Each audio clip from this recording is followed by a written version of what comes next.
Ooh. Hello, it's me.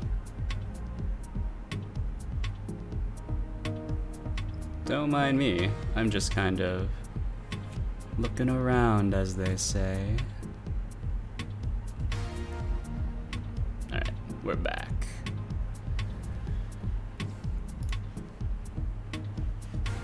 Ooh.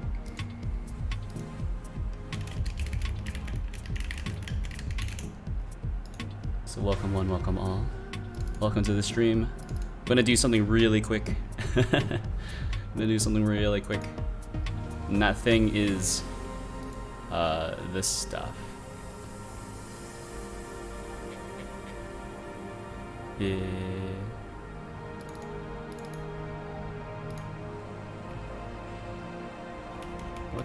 This is 72? Yeah. So we're just changing something really quick on our stream overlay. So this should just work. Trademark. Let's see, are we there?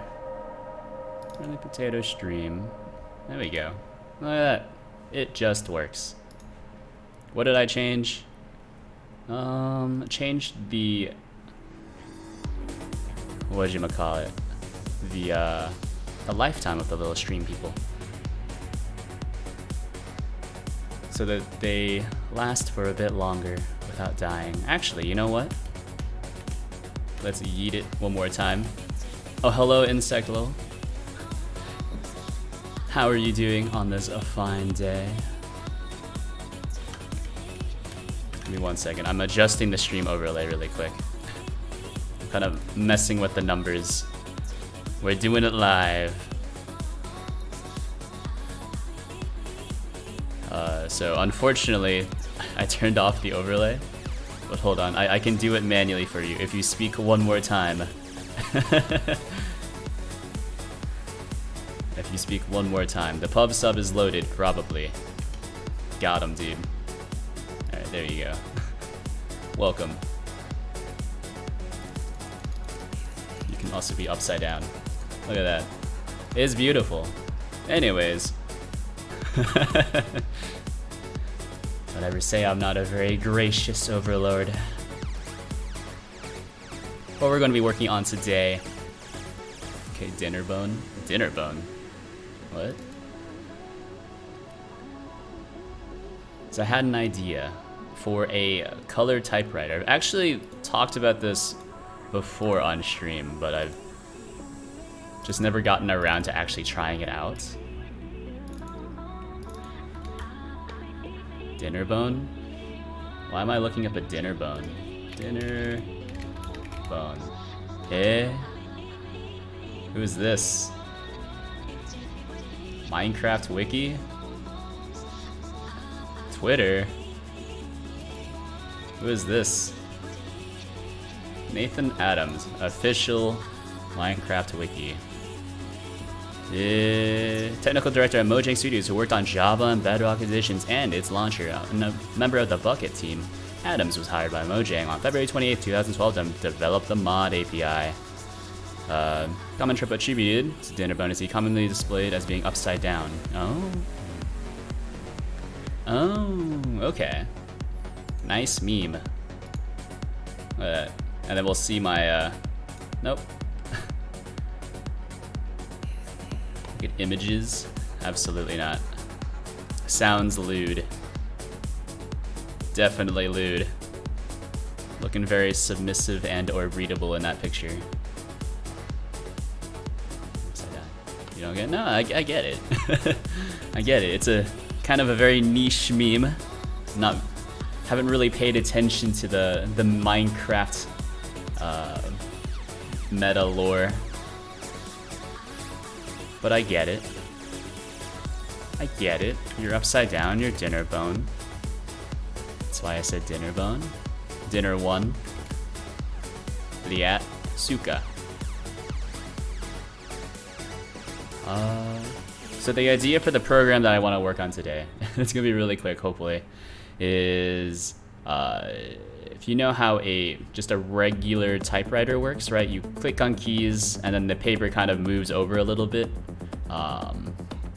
So instead of like, you know, keys pushing like an image onto screen, or like some a letter onto screen, it'll be like just a little circle of color, something like that, right? And so we have all of these viewports here, and you can see here that we've set the clear mode to never. And that's the interesting part. That's the interesting part. Kurosho? What is that?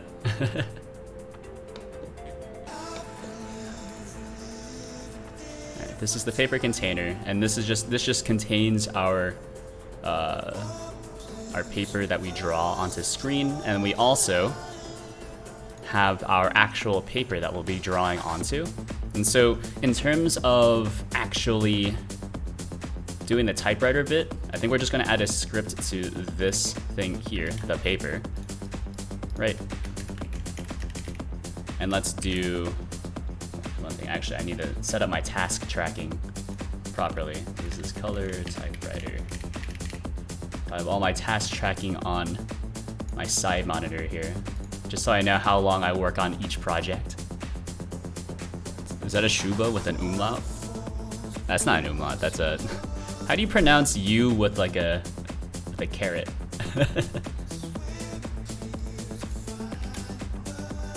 That's admittedly one part of... Well, one area I'm not very versed in is the various things that you can add to each character. Yeah, umlaut, somewhat familiar with, at least in Chinese. Because you have the U sound and the Y sound. Alright, so what we want to do is something like draw. We want to have a draw here, and it will be overriding the built-in draw function. So this should be a virtual function. Draw. Yeah, and this is available on any canvas item, right? I believe. Or does this need to be on the color rect? Hold on. Canvas item. Wait, no. Oh, so we can't actually do that. Alright, that's a bit difficult. So if we can't do that, but hold on. That's not what I was expecting. So canvas layers can't do this, but we can have a draw position. And then we'll just need to get the current viewport. So do onReady var viewport, some sort of viewport, and then we'll just get it equals get viewport. Look at that. Scuba, Scooby Dooby Doo, where are you? I don't remember how the rest of the song goes. It's been very long since I've seen any Scooby Doo. Thank you, Scoob.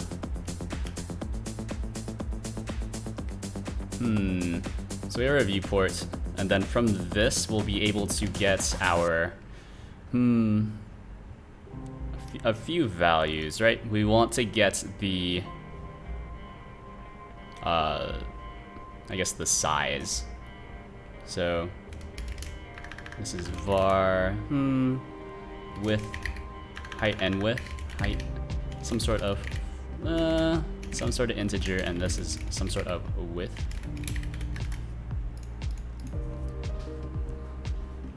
And actually, we can just do this. We don't even need to make this on ready, since we're going to be doing everything in the ready function. So we'll do height is equal to a viewport. Size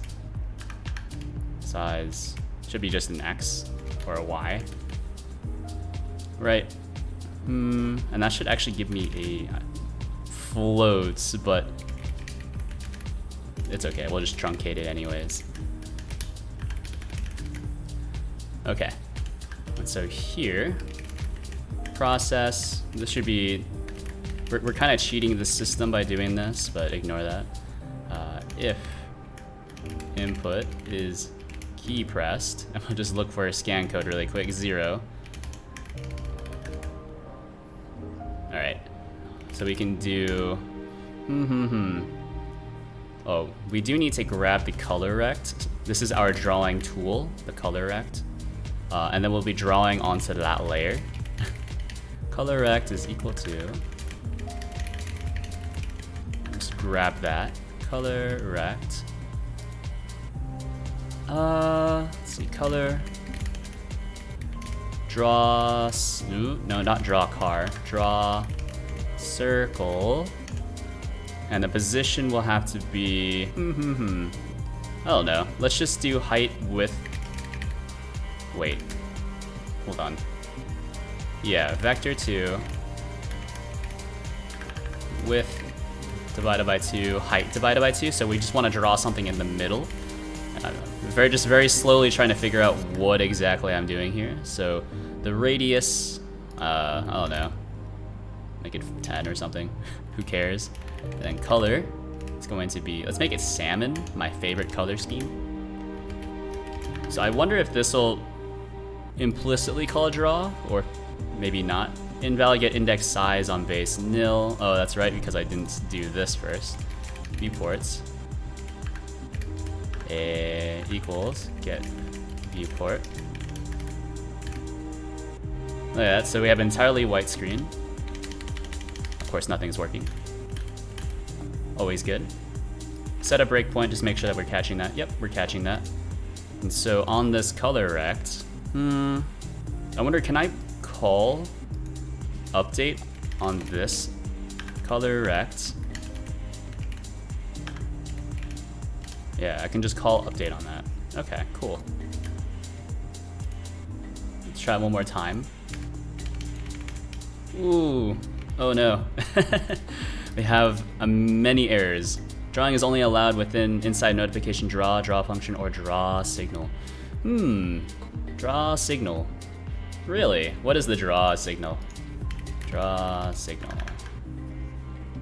Okay, cool. Emitted when the canvas item must redraw. And this is on a canvas item. Okay. So I think I've done this in the wrong order, I think. Hold on. So we can fix this. So I think this needs to be a color rect. Color rect. Boom. This needs to be extending a color rect. And then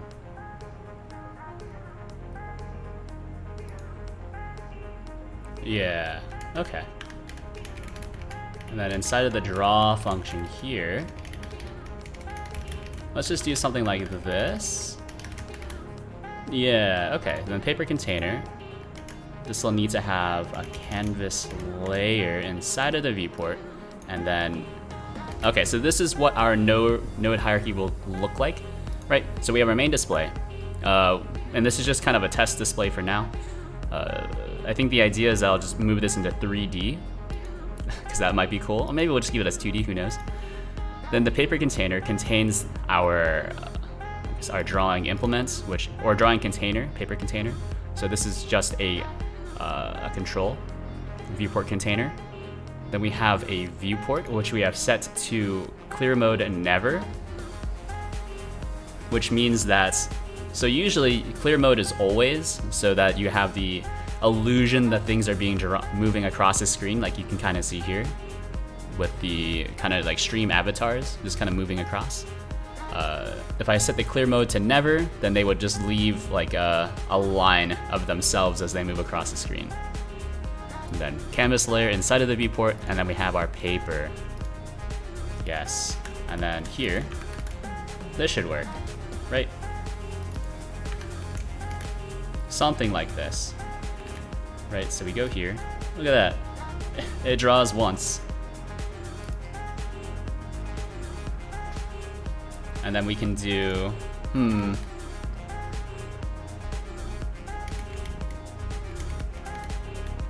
let me see. Var counter. Wait, no. Yeah, we'll make this a float. Initialize this as a 0. Something like this, right? So we'll update and then also counter plus equals delta times 60, I guess. And then we'll multiply by delta. Or not delta, by counter. And then order of operations doesn't really matter here. So look at that. So, is it moving? Seems to have moved a little too far, perhaps. Hold on. Just something like this, or maybe we'll double it really quick. I just want to see if it'll work. Yeah, look at that. Okay, so it works. So what we're trying to do is we're trying to start at the top left. Look at that. And then we'll just kind of move across the screen as you press random keys, right? Yeah. So how am I going to map your entire keyboard to a color wheel? What does a color wheel even look like?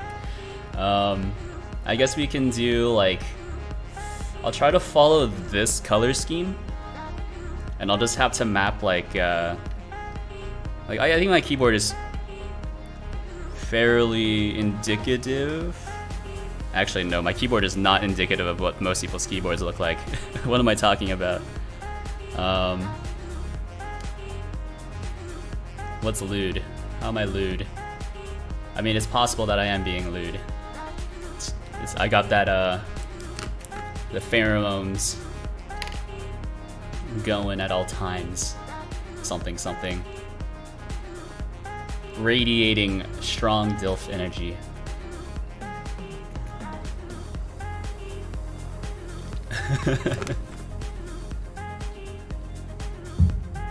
Okay, so this works, so that's cool. It shouldn't be a black screen though, which is a bit weird. I wonder, this should be full rect. Anchors, sure. This should be full rect as well. Full rect, yeah, there we go. Actually, is that why it wasn't showing up as white? Okay, there we go. And so we press 0, then we can kind of, oh, hold on. That's a bit weird.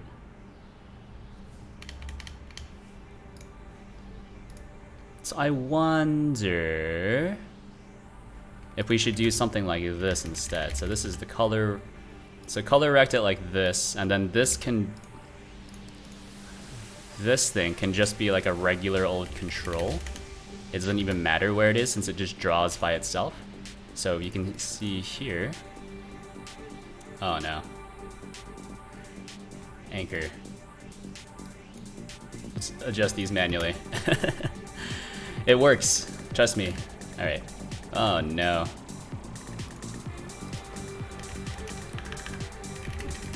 It works, trust me, he says as it instantly breaks.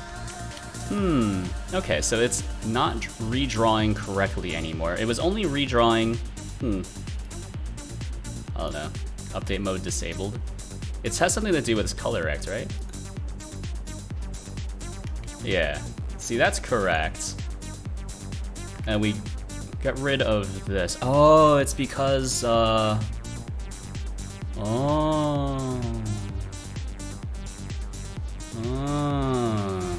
Okay, so this color rect needs to be on its own canvas layer, I think, right? So I'll move this up here so that they kind of redraw at different rates, maybe? Or just on different layers? No. Hold on. So this is what this needs to look like, more or less, right? There's nothing. Okay. And then can I just have like another canvas layer inside of here? Is this how this works?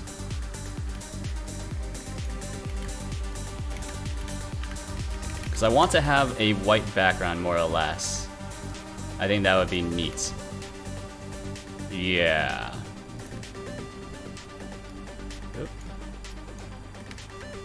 Oop. Oop. And we can put this on a lower level, I guess. So that, no, that doesn't look right at all. Don't mess with the layer. Move this back up here. There's something to do with redrawing that's kind of breaking here, right? Because as soon as I get rid of this, then it looks proper. We're redrawing properly. What if we grab this? We'll just, we'll cut it. We can slap it in here on its own kind of thing. We have it draw... Oh, wait a minute. Hold on. This one... Transparent background. Something like this. Paper container draws later. No. Oh, that's tough, man. That's tough.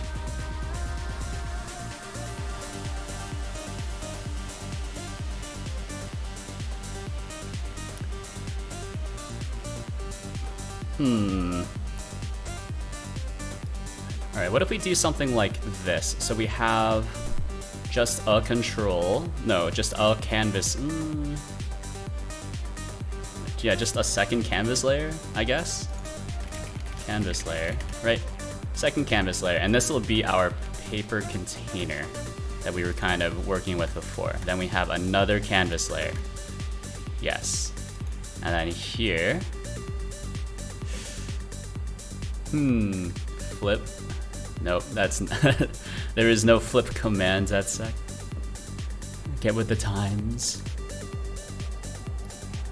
Yeah, I think you have to chonkify yourself like this. So chonk. Put me over. You've been flipped like the turtle you are.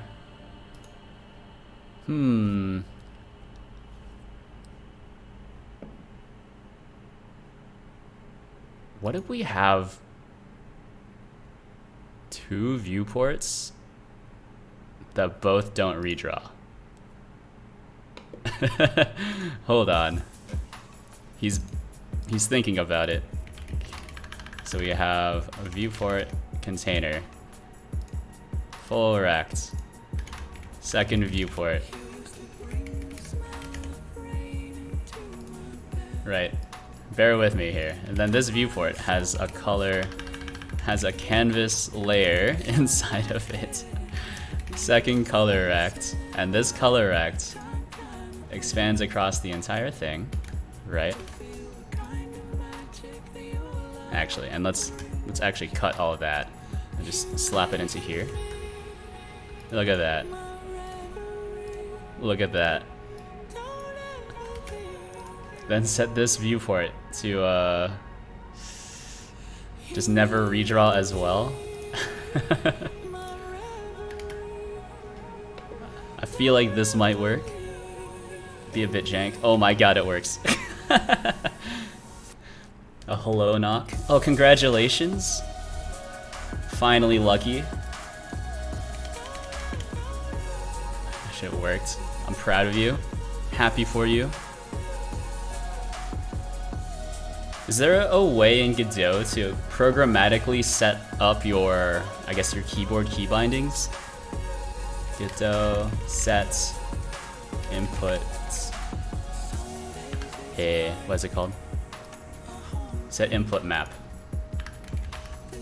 Thank you, thank you. No, you're very welcome. Oh no. I don't think there is a way to set input maps programmatically, is there? Oh no.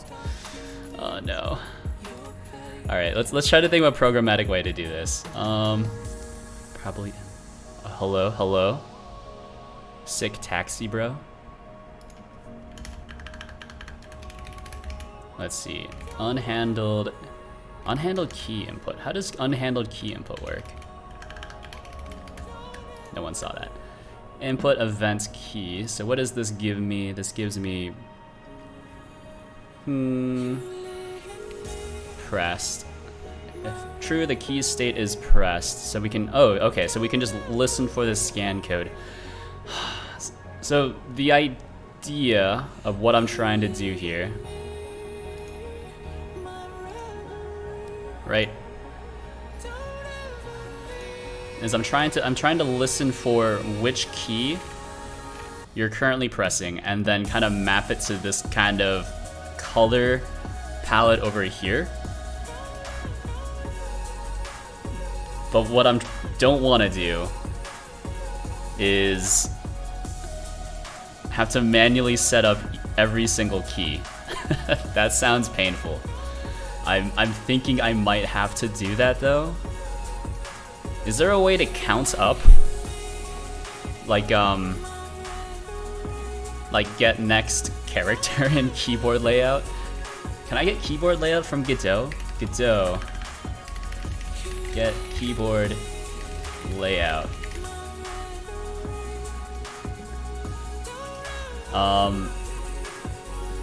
But like, not just get the current keyboard layout,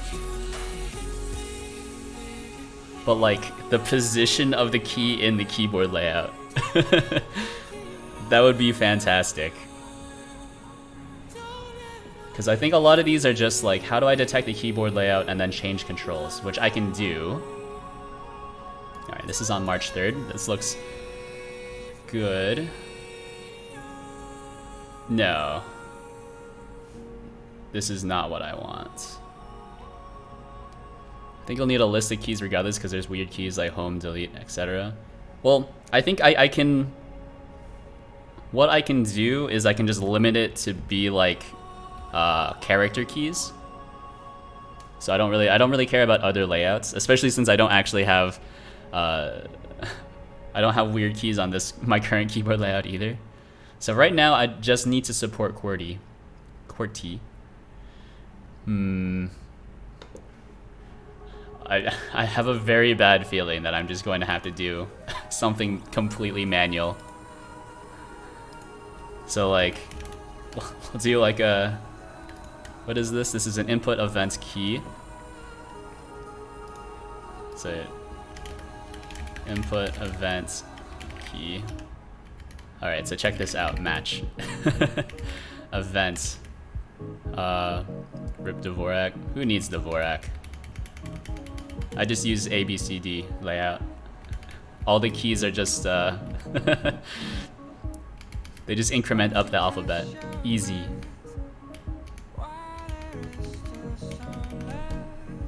What is this? This is scan code, and then this gives me, yeah. Let's do scan.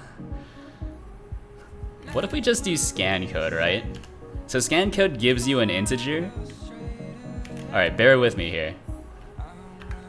So if we, maybe I don't even like map the keys to like sensible inputs. Instead, my layout is MVC. Is that an actual layout? That'd be pretty wild. I've never heard of that. Is that like a, if that's a real layout, the only layout I can think of it being is like an obscure European one.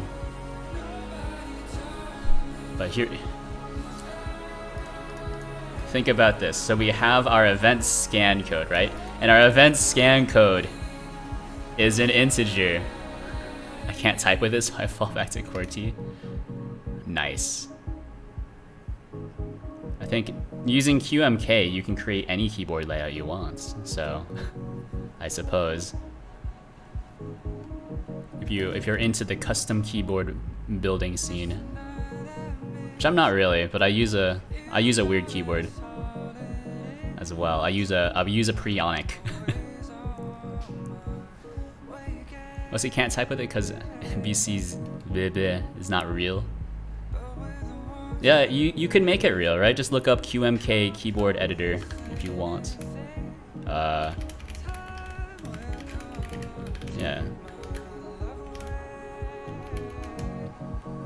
Like, I can pretty much never go back to normal keyboards after moving to my current one.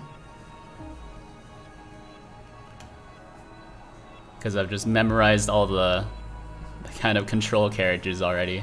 It's hard for me to type on my work laptop, actually.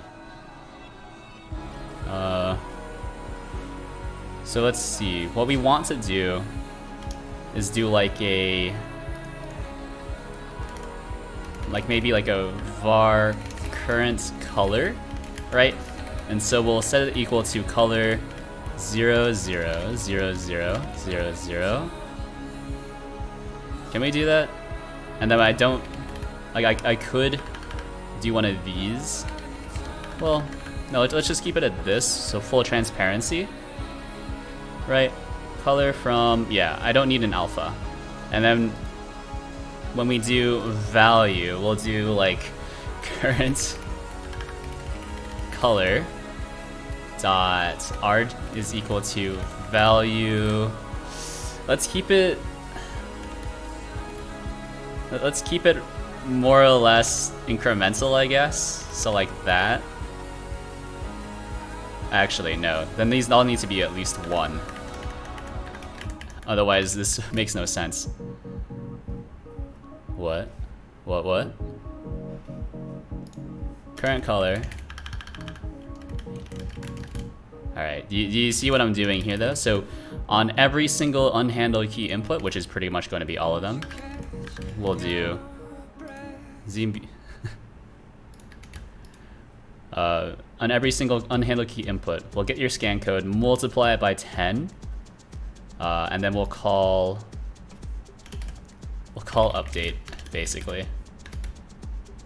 And then we'll also just kind of slowly draw your input across the screen.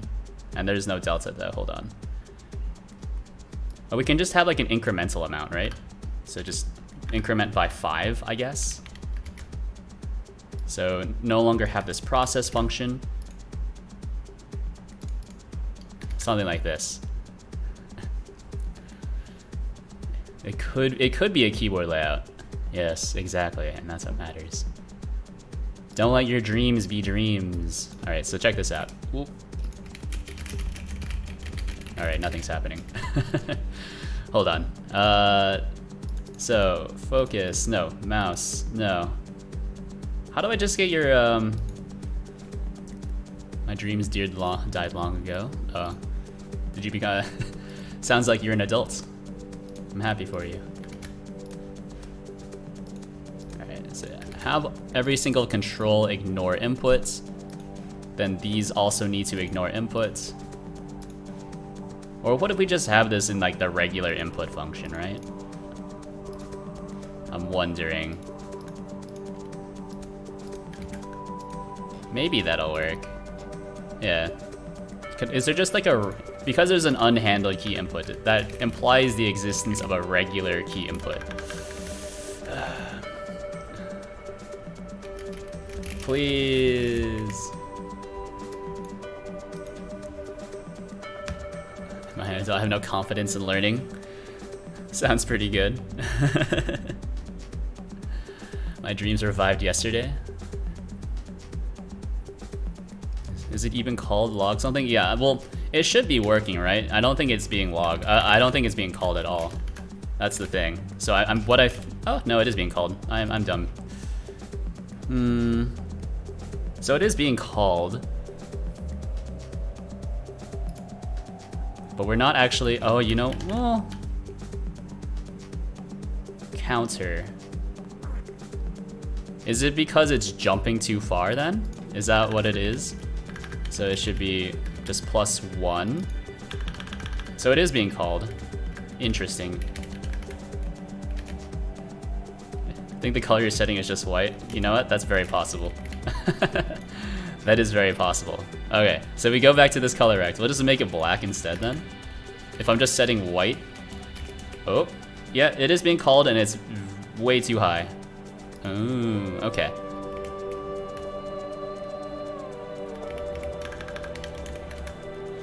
So, okay, cool.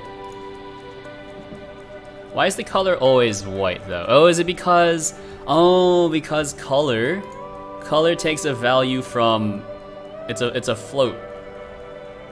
Yeah, it's not actually like, it's not a value from 255 to whatever. Ah, It's a float from 0 to 1. Ah, I remember. This makes sense. Okay. So 1, I think the counter needs to increment by some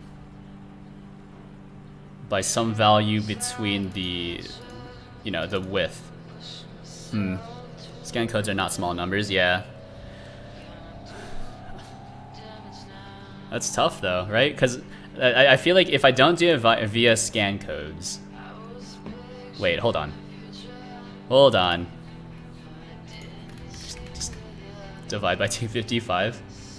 That'd be fine. And then... Yeah, what if I just divide by 255? And so we just kind of linearly increments, and then this one, this should be like width divided by, I don't know, 100. And we can cache that somewhere else. Oop. So we are printing. Your colors are still just grays and whites. Yeah. Oh yeah, because we're just going up. We're just going up. I forgot. That's tough, man. That's tough. Yeah, since we're just linearly incrementing, yeah, that makes sense, yeah. We'll just go up like that. Could you log the color? No, that would make too much sense. Current color. Yeah. Oh, and actually these are all just zeros now, right? Because it's too small. So what if we just do 100? Hold on.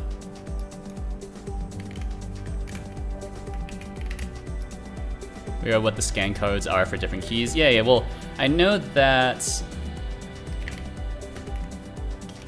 some of these, right? I think most of the standard ones are, yeah, most of the standard ones are pretty standard. You have it marked as int, will it floor? Oh, you know what? Yeah, you know what? That's it, yeah. It probably does floor. Let's convert it to a float, I guess. And so let's cast it. I don't think you actually need to do that, but we're doing it. Hey. Error parsing expression, misplaced built-in type. Where? Is this not how you cast? Oh, that's how you cast in C#.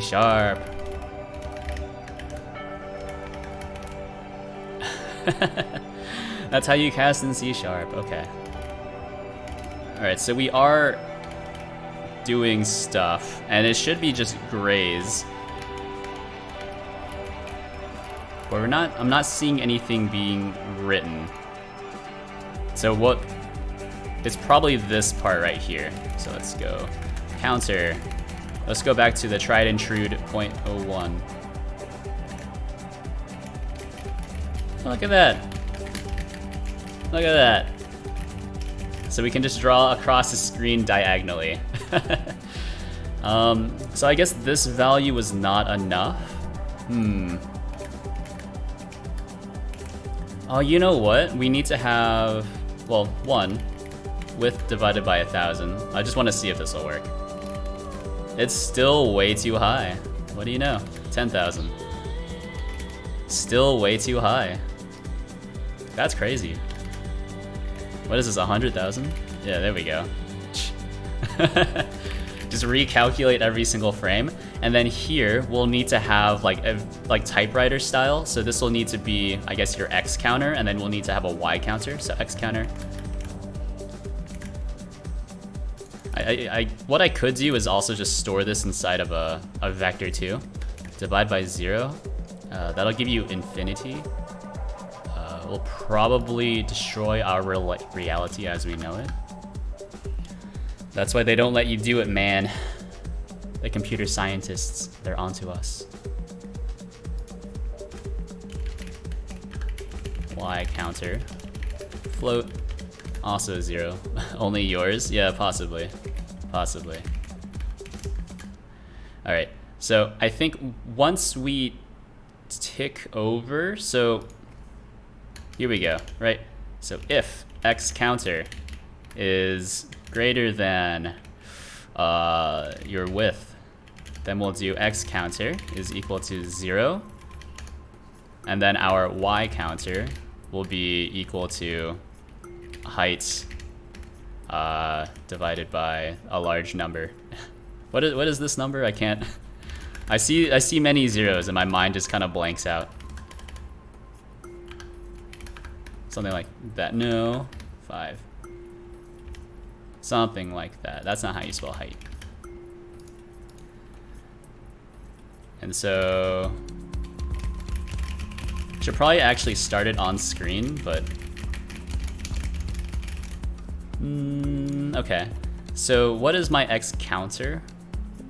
So, oh wait, no, it needs to be width divided by 2. Hold on, yeah. Right? No, maybe.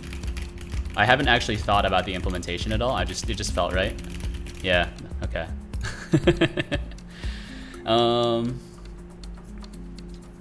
So the width is, I don't know, let's just print it out. I don't want to think right now. That's why I'm working on this instead of working on the face tracker, because I thought this would be fun. Okay. Oh.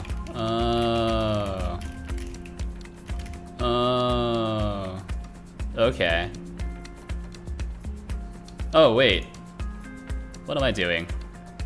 This draws it in the middle and then just modifies the value slightly. Am I an idiot?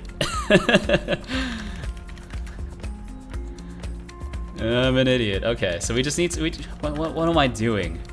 What am I doing? Just do this. Just increment by 1 every single time. And then when we draw the circle, just draw it using the counters. Yeah. Yeah. Okay, so now it's. Oh no. Now it's too hard to increment to the next value. Alright, now I only need to press keys like a few hundred times. Yeah, look at that. It's not going any lower though. Just drum my fingers across the screen. So it incremented once. Oh, because I okay, plus 10. Plus 10. Plus 10. Alright, so now we need some way to get colors, and what I want to avoid doing is making this just random. Because that would be extremely unfortunate. Hello, Bumsy. How are you doing today? Look at this. I'm making a whatchamacallit, a color typewriter. Right now it's only monochrome, but we can ignore that. Find an HSL to RGB implementation and shift the hue. Huh. We could. Look at that.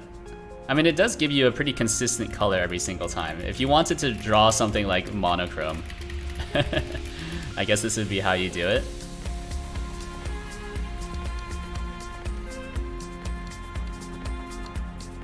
Oh, and you know what? We can do something like const radius. I think this needs to be a float. We'll call it 50 for now. What's an HSL to RGB? HSL to RGB formula. How many tabs do I have open? Just these. HSL to RGB color conversion algorithm. Oh geez. Okay, it's very JavaScripty. I like it.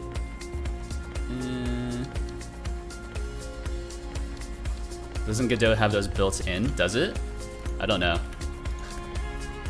I've been wanting to work on this for a while, but I don't know too much about the actual implementation. Which is, I suppose that's actually fairly true for pretty much most things I do, right? It's JavaScript.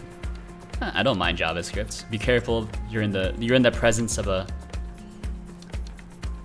JavaScript person. From HSV. What's HSV? From an HSV profile? Hey, color from HSV. I understand color 8. What's HSV? Basically the same as HSL. Hue, saturation, value. Oh, okay. And then you have your alpha. And then we're just gonna hard code our alpha as like half, I guess. Right? Since it is like a typewriter, so we'll be drawing over each circle anyways. Okay. Okay, so if I do from HSV and I just plug in these values, I should get something kind of cool. Is that the idea? So we can do... Oh, but then we'll need to do this, right? Current color is equal to... That's how typewriters... Well, you know, in my world, that's kind of how typewriters work. From... Oh, hold on. Color... Current color is equal to current color from HSV. I don't know, just value, value, half. Something like this. Is this the recommendation? I like it. There was one other thing. Oh, the radius. So then our draw radius needs to be this. So we replace this with our radius. And then also our counter will need to be radius divided by 2. And then our Y counter is also radius divided by 2. And so we can pre-calculate these somewhere. No, set the S and V to be constant. All right. Pick start for both. Okay, HSV, saturation and okay. Thank you, thank you. Where would I be without you? Where would I be without chat? To explain basic concepts.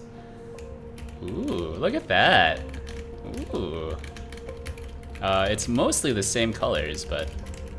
Oh, wait, I saw a green somewhere. Look at that. It's a bit too over painty, I think. And also, I think the alpha is getting kind of messed up. Yeah.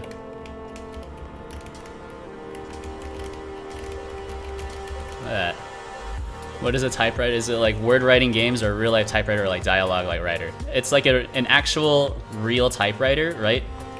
So it's like it's a typewriter except for just only colors so that you could, oh, that's how you get green. I have other keys on my keyboard besides numbers. I forgot. Okay, let's just press all the keys.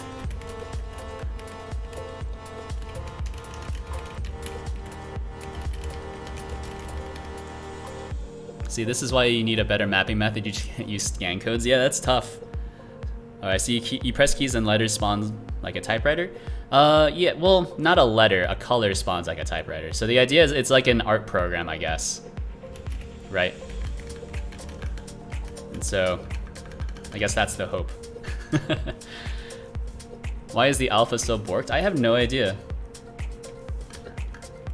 It is registering multiple... Oh, you know what? It's double tapping the color value every single time. So what I should do is listen for the last thing. And also, it's only redrawing, I guess, once every process frame. Oh, and then we're about to go off screen. I mean, that's cool, right? Look at that. That's cool. I don't know why the alpha's borked, though. Because I did set it to half. I think that's cool. That seems neat, and guess what? This will work out of the box on web export. Yeah, that's cool though. That's cool. I like it. I do need a better way to do key input. All right.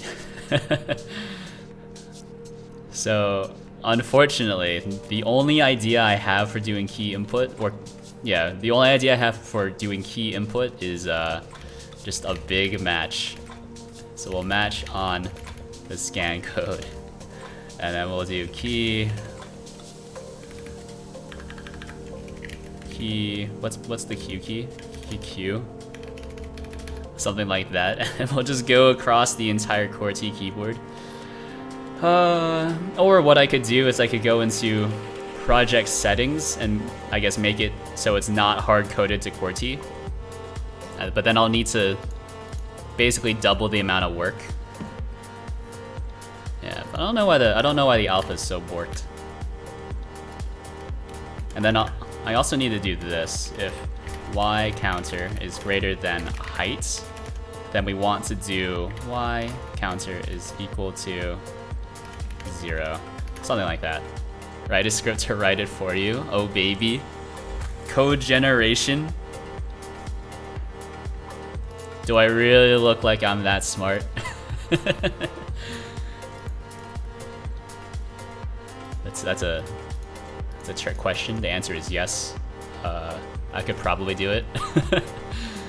The program spend an hour to save 5 minutes. Yeah, but it'll be reusable. Oh, you know what? This is a great use case for GD Lisp. I don't know why, but maybe event pressed might be what you want. Probably, yeah. Pressed. Oh, yeah. You're totally right, yeah. So if events, or if not events pressed, then we just return early. Easy.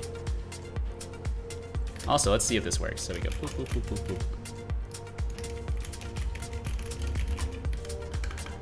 Nope, the alpha is still messed up, right? So you can kind of see for reds. Wait, no. Is it drawing it twice in the same frame? But if I hold it down, the alpha is no longer messed up? Or if I just type fast enough? Yeah, it's like I need to only have one color pressed at a time. It's definitely drawing it to it, yeah. If I click it really slowly, it draws it twice. I meant if you want to fire the signal, just press. If you want to fire the signal just once per press, hold down. You use event press on top of it all. Well, isn't that what this would do? Right? So I short circuit the logic here at the very start, since event pressed, you know, if true, the key state is pressed. If false, the key state is released. So that way I don't, I guess, double count the input. Yeah, but it's still drawing it twice, so I don't know. Press, hold down. I don't think I have that input here. Or do I? So there is echo. True. Okay, so if echo. Maybe, I think I don't want to have echo on, but I don't think that makes a huge difference. So if not event echo, or if not event pressed, or event echo, just return short circuit. Don't change anything. Yeah, see, it's still doing the same thing. So, but if I type really fast, speed type, so it, I guess, updates really quickly. So if I go faster than, I guess, the frame rates, then it only draws it once. But if I go slow enough, it'll draw it twice for some reason and give me a full color. But if I type faster than my frame rate, look at this, words per minute off the chain.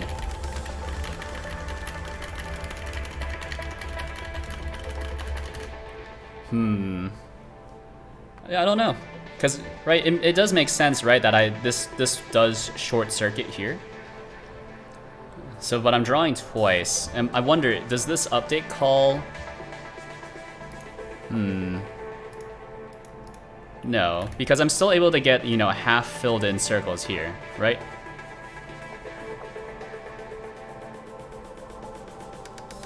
But right, we're not updating, I'm not calling update in any process function.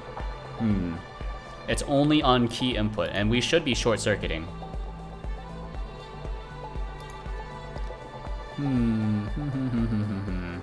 Scan code pressed. What else do we have? Just a regular input event.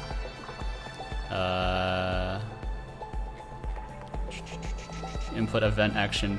What else do we have? It's just input event with modifiers. No, I don't need this. Yeah, then it's just input event key. I don't know. Like it's more or less working, right? And then after that, I just need to bundle it into something attractive, and there we go. It's probably one of the first programs I've ever finished on stream. Like, I think this is cool. I think this is cool. As like kind of like an art piece. I don't use that input call. Yeah, maybe I just don't. Yeah, maybe if I just don't use this input call. What if instead I just do just a regular unhandled input? And this is just an input event. So we can do, so if not event is pressed, or event is echo,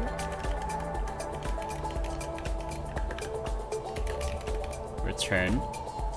Yeah, okay, yeah. I think input would also be good, yeah. Because we do want to intercept GUI inputs with this as well. Do I have access to this scan code still though? Actually, why am I doing this? Just do all of this. Slap it in here. Do I have the scan code? Probably. Oh, okay, what we need to do, we need to check for one more value here. Or not event is input event key. Yeah, something like that. So I think that'll work. And then we just have to assume that the input is an input event key. And we're catching that here at the very start. Nope, it's still giving me the same problem. What's with the parens? What do you mean? The parens around the if statement or parens on these functions? Because I think on the input events, you have to or the if statement, isn't that that's part of the GD scripts style guide? So if you have multiple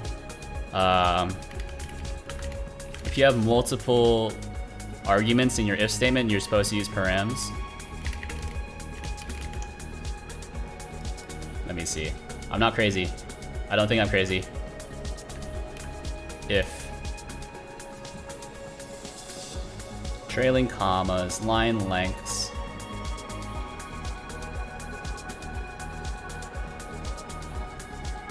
Oh, okay. Well, I don't know. You're not wrapping the line? Yeah, I don't know. It's consistent with how I read it. Don't question me. Anyways. I don't know. I don't really have a reason. Can you print out each key so you can see how many it triggers? Oh, you know what? That's a good idea. Look at this. This is how I intend it to work as well. Yeah, it is triggering twice. That is strange. Or this is strange. Black looks better. Yeah, but who types on black paper? I mean, if you type on black paper, I guess that's cool, but I don't. I guess it would be nice to make this configurable, right? And then I suppose in the final application, I would do like some sort of save system. So I would grab the viewport texture and save it to an image. I think that'd be cool. Yeah, let's print out the thing. Let's see. So if we do this, then we can just hit it with a print event scan code. Can also not. Yeah, well. Oh yeah, see, it's only printing at once, and there's no echo.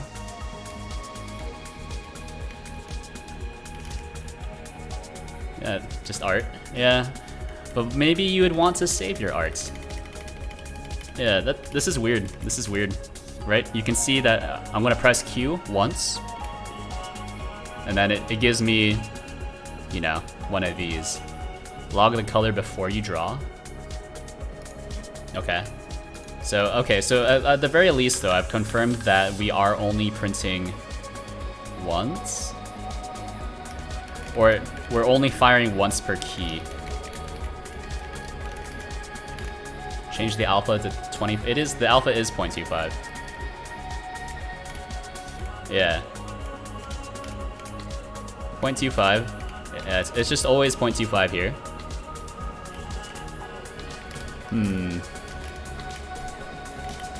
I wonder.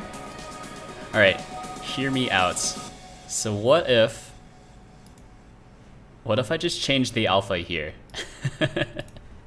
So on the paper container, We can just change this alpha to be half. What is half of 255?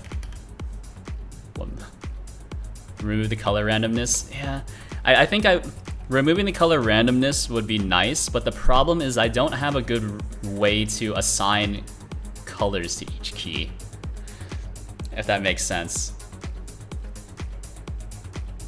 Just for debug purposes. Well, I think I've already confirmed that the color at the, or at least the alpha value, is always being 0.25. Yeah, I guess what they mean by color randomness is like this initial value. So wait a minute. Wait a minute. Wait. That's not right. Wait. Huh? Color itself might give you the wrong impression. Yeah, you know what? You know what I'm seeing here? These values aren't right. That's RGB. Oh, that's right. Yeah, it's not HSV. No, yeah, you're right. You're right. I got mind flooded. I'm trying to think, but I can't think today. All I wanted to see was pretty colors on screen.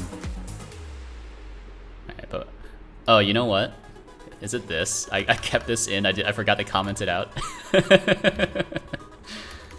It was. He's done it. He's done it.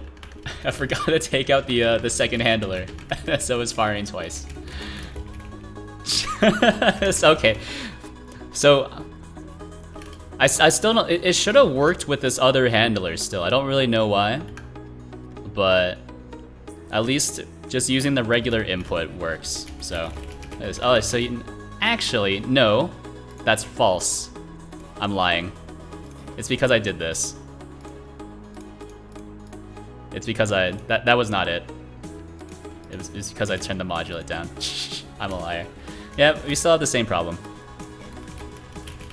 So it's drawing multiple times per frame.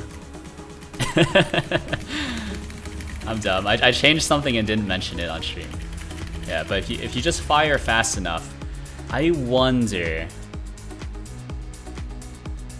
Because draw is called an update? No. Well, yes, but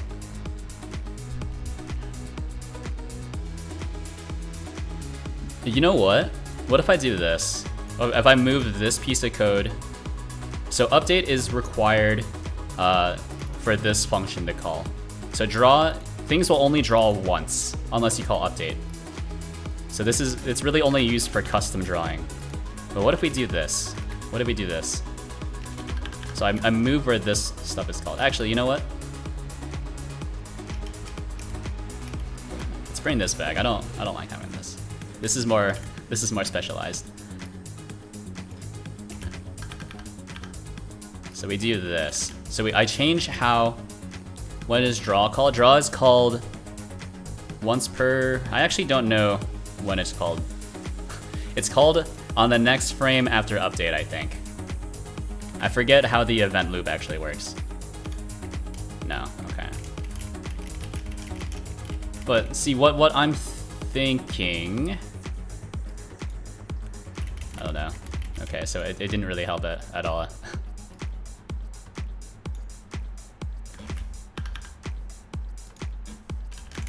Actually, is update? Yeah, I don't know. I think either way, I think I want to do it here. This makes slightly more sense. So at least we start at the first color, right?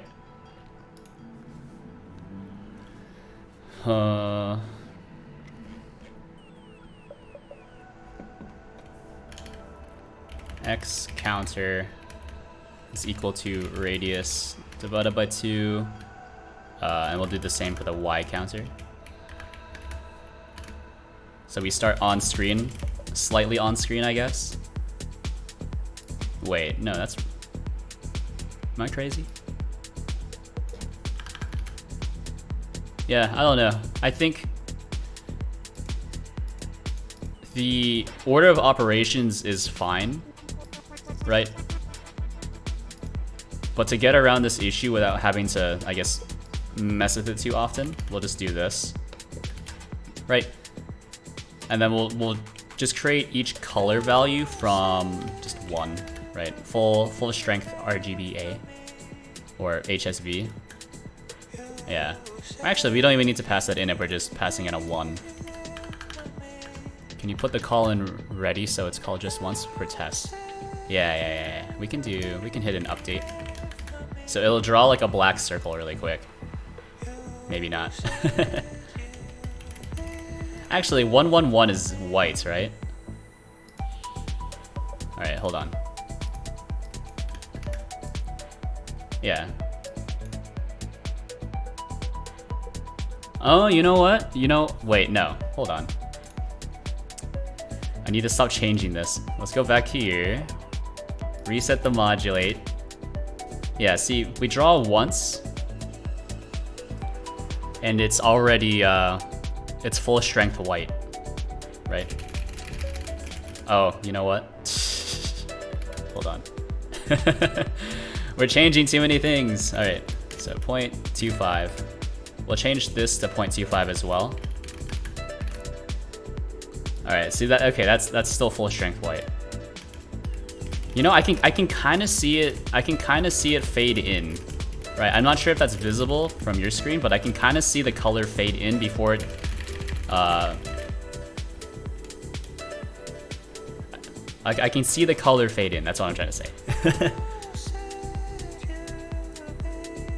So if I adjust the position quick enough, it's it means it's being drawn multiple times. Yeah, okay, here's, hold on. What if I do this? Alright, so I'm gonna move this back out to the unhandled key input function. So we always call update once. I think we can take out this first update, right? And then here, you're not gonna like what I'm doing. Oh no, we can't do that. What I was gonna say is that we really quickly, right after we draw, we adjust the X counter to be like off screen. That's probably not a good idea. That's probably not a good idea. Try event is action released. Well, I mean the problem isn't that it's the problem isn't multiple events, right? I think we've already solved for that. The problem is that it's staying on screen for a bit too long, right? Because how I'm making this work. So when you hold the key, you don't draw. Yeah. So I can just go. So I'm holding down the F key. Now I'm holding down the G key. I'm holding down the H key. Holding down, I don't know, what's after H? J, K, L, semicolon, enter, tilde, escape. Yeah. So yeah, because I'm already filtering things out via echo. So that's not a problem. So I think this is there is a better solution to this, but I don't care. No, the problem is I can't control how long it draws for inside of the draw function. So I think this solution will just work though. So if we just modify the modulate to half, and that'll work. What does draw a circle do? It draws a circle. How does it work? I don't know. It draws a colored circle.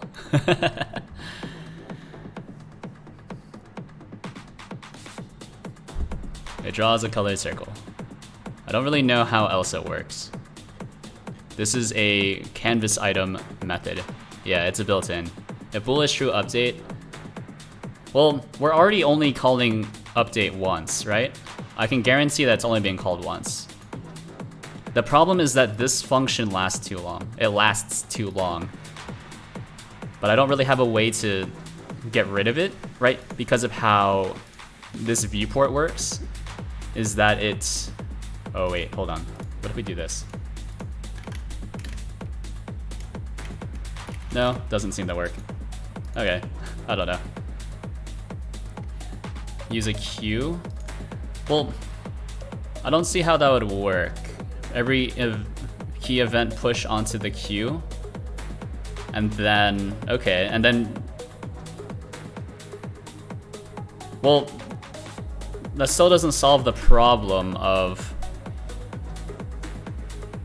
That still doesn't solve the problem of this counter being active for too long, or this drawing thing being active for too long, right? Right, because I can guarantee that we're only ever calling it once, right? We can go back to this, you know, events scan code. Right, we can go here, and you can see here, boom. And we always draw at least once, I don't really know why. So I press 1, 49, right? Press 2, 50, press 3, 51. You shouldn't, that doesn't really make sense though, it shouldn't be called multiple times. I don't know, print in the draw as well. Okay, let's print the draw as well. Okay. Print hello. Alright, so we always draw at least once. I think that makes sense to draw at least once. I don't really know how to make it not print at least once. Yeah, but you can see here that's how it's working, right? I did adjust the values. Alright, let's adjust it one more time. Let's adjust it one more time. Back to 0.25, right? So 50, 51, 52. I'm holding down the keys. 7, 8, 9, 0, backspace. Enter. But then if I type really fast, then you can see that we get the intended effect. Right? So that's what I'm a little confused about. But I can guarantee that we're only calling it once, which makes this tough. The only thing I can think of, or the only thing I was thinking of, is if I just... I think this will work, right? I think this will work. Is right after the draw function, I call update one more time. Oh no, I call update one more time. And we just have something that's just completely off screen. So we update twice, right? Wait. Yes. Wait. Yes.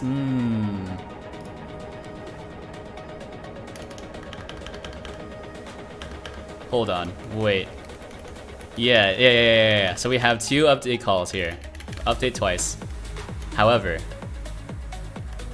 we'll do X counter is equal to, I don't know, something completely off screen, right? And then Y counter as well is just completely off screen. And then we'll need to cache these values here. So X cache is equal to X counter. Then Y cache is equal to Y counter. I should probably just store this in a vector too, but I'm not going to. And then X counter is equal to X cache. Y counter is equal to Y cache. Right? No, okay, well, I tried. Well, I thought that might work. If we just like immediately redraw off screen. What if I do this? What if we do this? Yield, get tree, idle frame. Just wait one frame, then immediately redraw. Nope. I guess it is easier for me to redraw like this though, but I don't know. The problem seems to be that the canvas keeps drawing when idle, right? Yeah, well, it just draws for a bit too long, right? It's probably drawing from more than one frame. And see, the problem is that, you know, as I think I was trying to explain before, but I kept getting distracted by myself. Right, is we're using a viewport with a clear mode. So it's based off your FPS, I guess. So what if I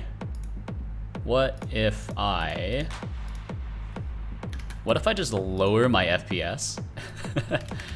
How do I, that's our physics FPS, that doesn't matter.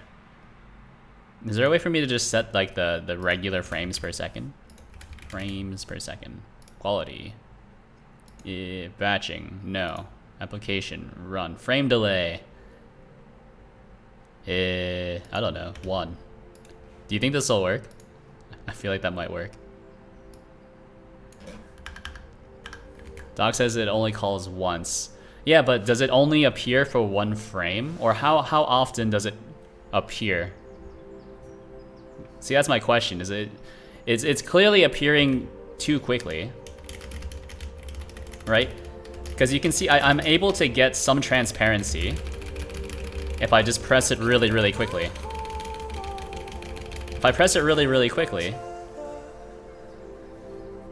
we can get the transparency. But if I press it really slowly, then we don't get any transparency. You have something missing in canvas or settings or something? I don't think so. I don't think so. What happens if we, well, I don't know, like this is our viewport. There's nothing that we need to do here. Follow viewport, that doesn't make any sense. Simulate a pseudo 3D effect, no. Reduce the FPS to 1 and the circle will just reach alpha 1 slower, but it'll still happen. You're drawing multiple times. That doesn't make any sense though, right?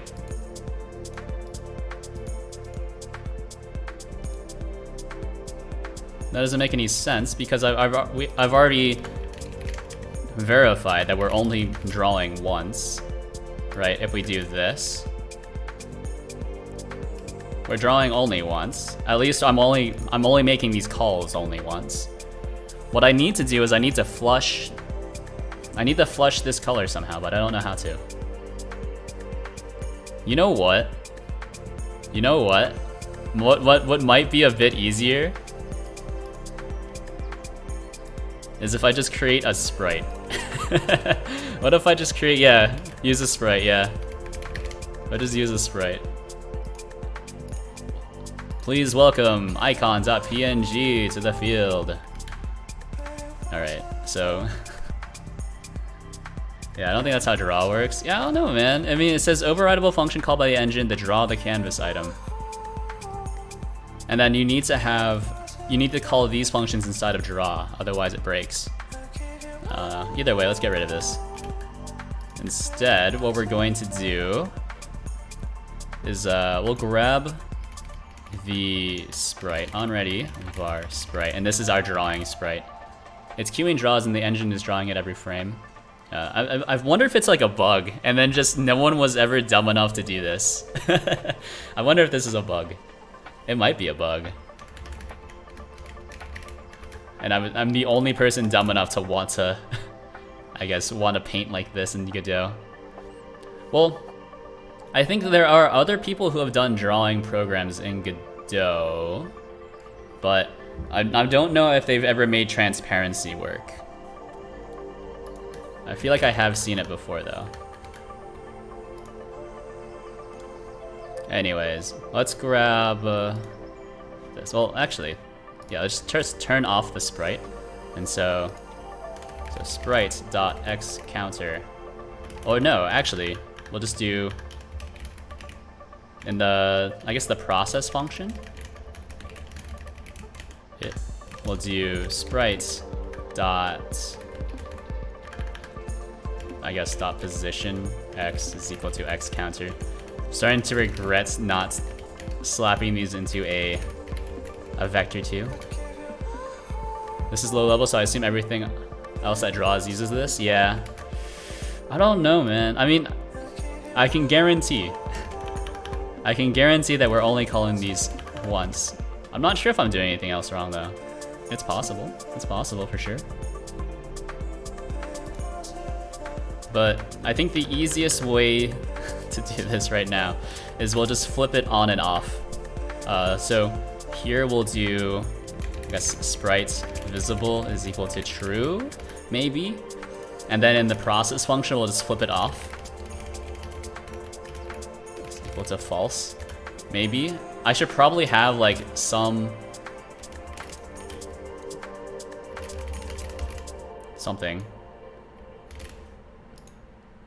to, I guess, ensure that it draws at least once. Where's my sprite? Where's your position?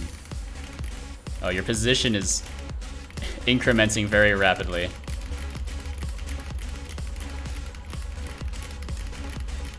And also not drawing.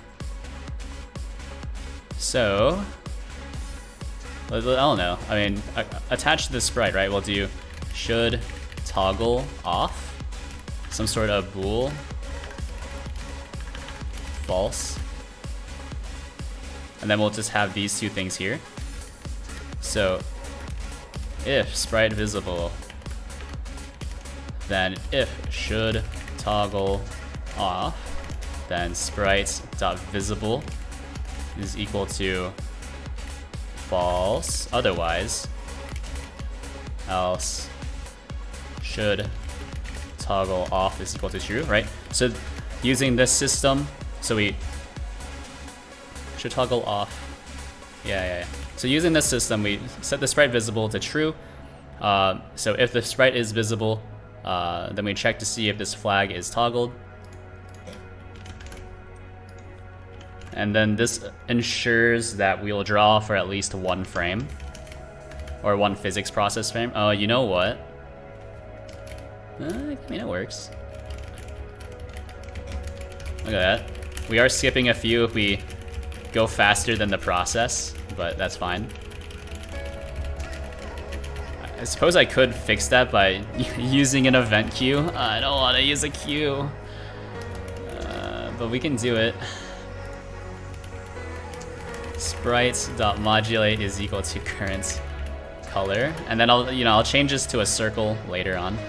Oh geez. Oh, it works. Huzzah! It's very, very slightly rainbow colored.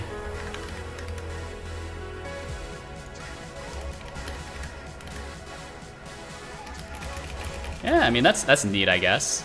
Yeah, it's something with the draw function, I guess. I like everything you build eventually looks like regular programming again. Yeah. I mean that's what game programming is, isn't it? Look at this. This is neat. I like this. And it doesn't. And it does toggle off eventually. Hues, hashes. Yeah. All these data structures that I only use sometimes. Yeah, this is cool. Look at that. And so I just need to create a circle sprite, and then we should be good.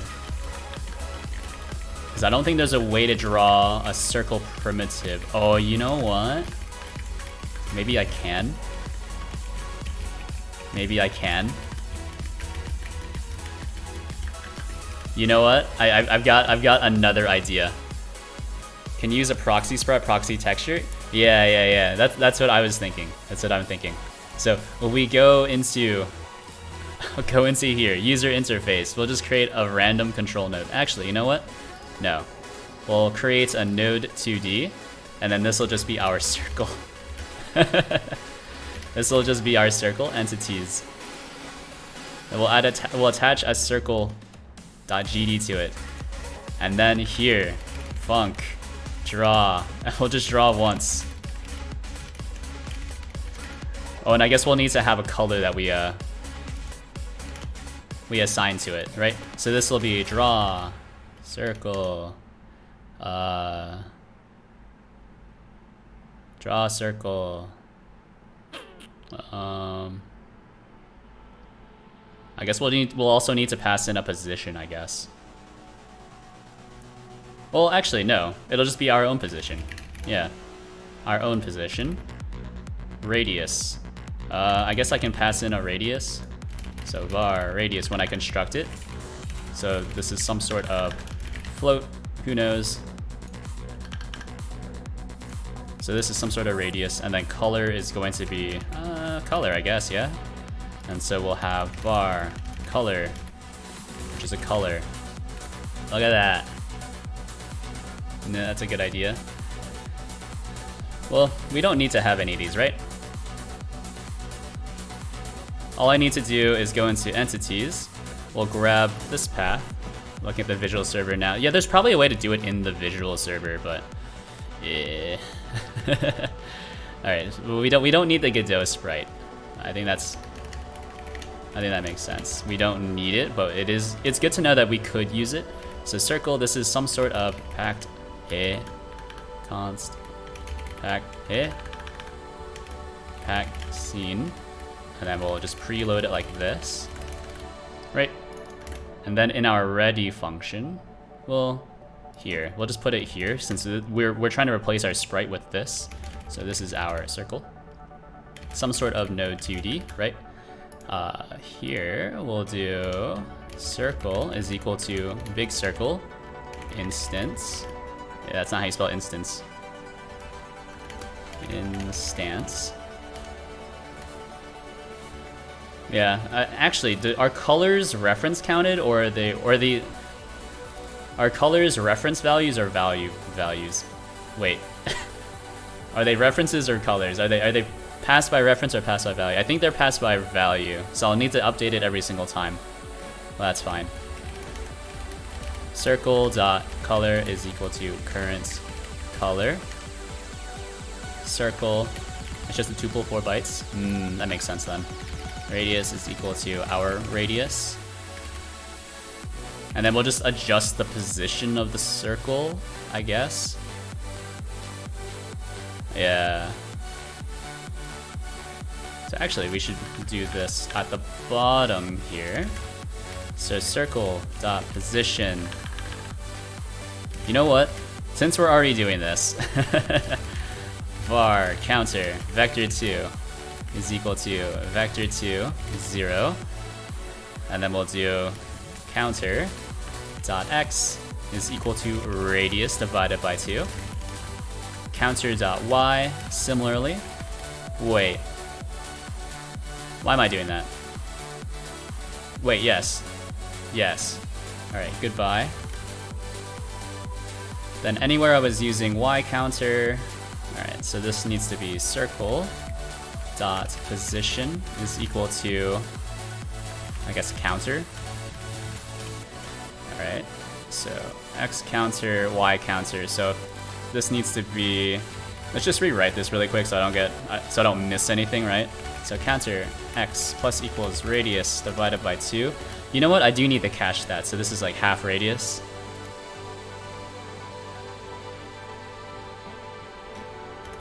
Can you do this?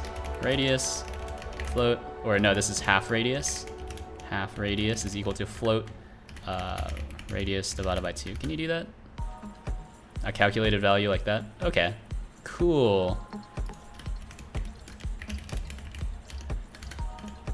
If counter x is greater than the calculated width, then our counter x is equal to 0.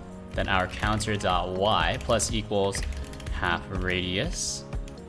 If counter y is greater than height, then we'll do counter y is equal to 0.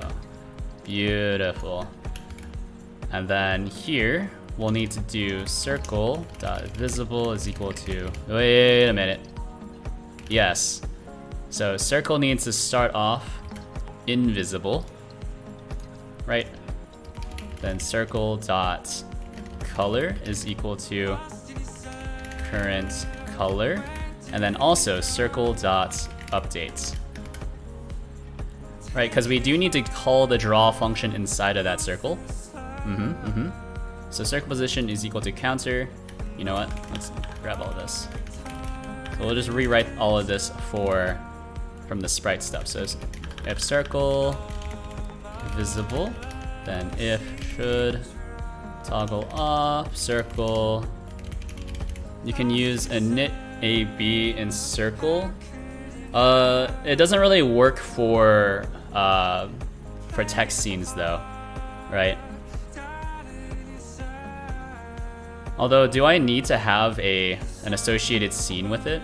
I actually don't know. I thought init was only for objects. After an instancing, you do node init maybe We don't need that. We don't need that. I guess if you want it to look more like regular programming, I guess, but I don't need that. Not right now.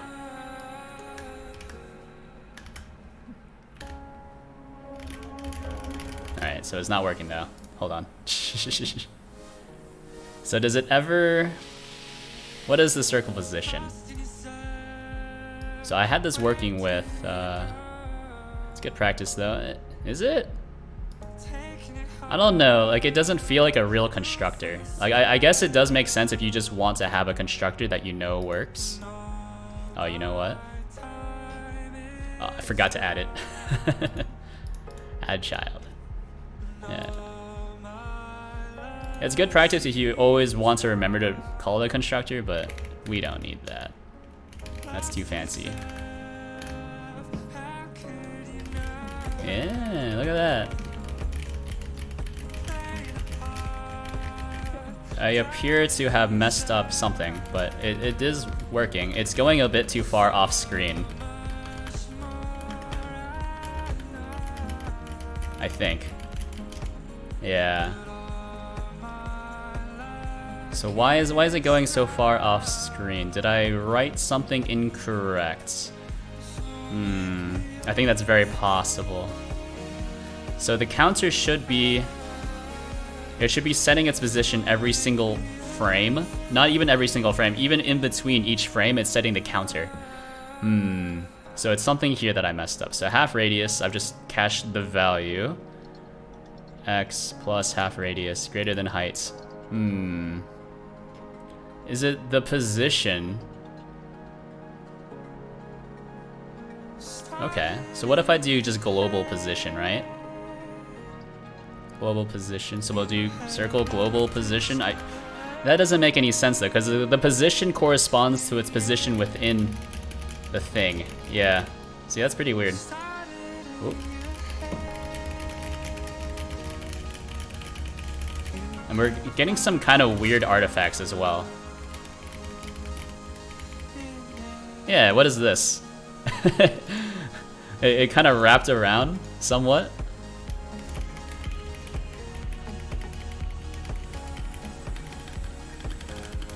Yeah, see, it's kind of wrapping around, which is very weird.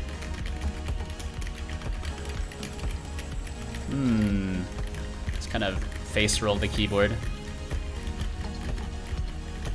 It's cool, I guess. It does work better than what I was doing previously. I wonder if the update function... Well, for one thing, right?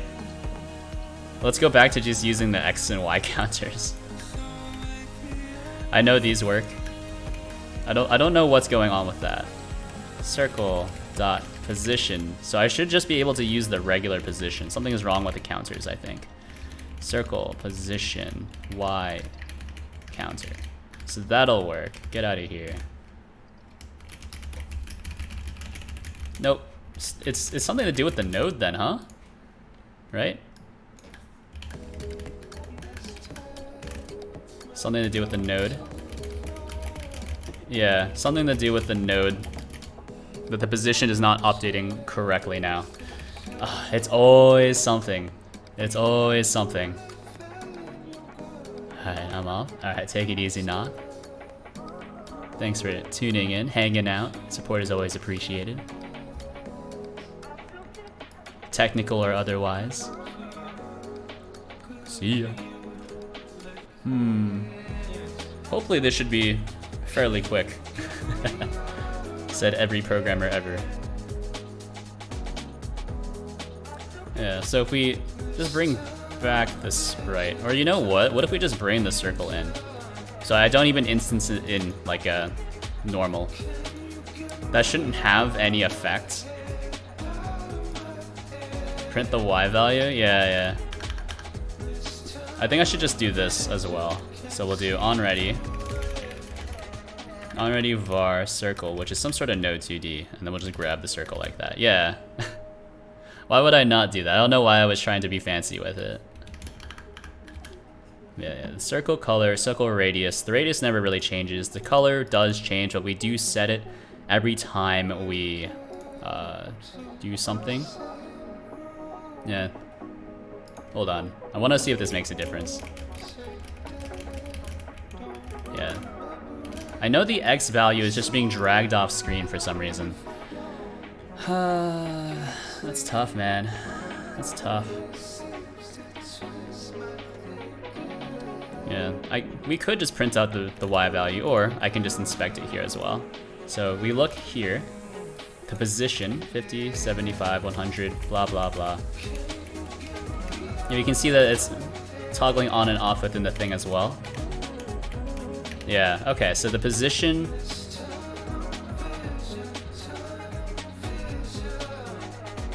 Why is this?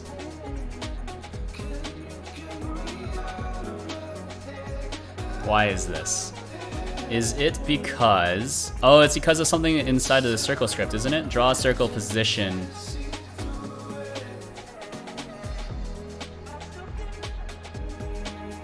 Wait. What if we don't move the node? We just have var draw position. Yeah. Yeah. Something like this. So we don't move the node. Instead, we just change where it's drawing instead, right? So here, draw position. Draw position. It's kind of actually a misnomer now I'm thinking about it, but we'll ignore that for now. Yeah, see, there we go. So instead of moving the node, we just adjust the position at where it draws. Look at that, it's beautiful. Just kind of roll onto the, press all the keyboards, or press all the keys on the keyboard all at once. It's artistic, yes. So now I just need a way to, like, I guess draw a clear color, right? So if you press spacebar, you should be able to, like, shift your cursor over so you can, I guess, do stuff. Something like that. Or I guess have a, like, I guess limit this to QWERTY keyboard controls so that you have the ability to, like, skip to the next line or whatever, so that you can kind of pick where exactly on the screen you want to draw. Does that make sense? Yeah. I think that makes sense. So we're gonna do that, and we're also gonna do, we're gonna go back to using the vector 2, because I think that just makes more sense. Yeah. Yeah, so I think if you press enter, you'll skip to the next line. Maybe if you press space, then you'll move over, you know, X amount of positions. Or maybe, yeah, if you pressing enter should move you down to the next line, just like a typewriter. What's the typewriter control for moving to the start of the line?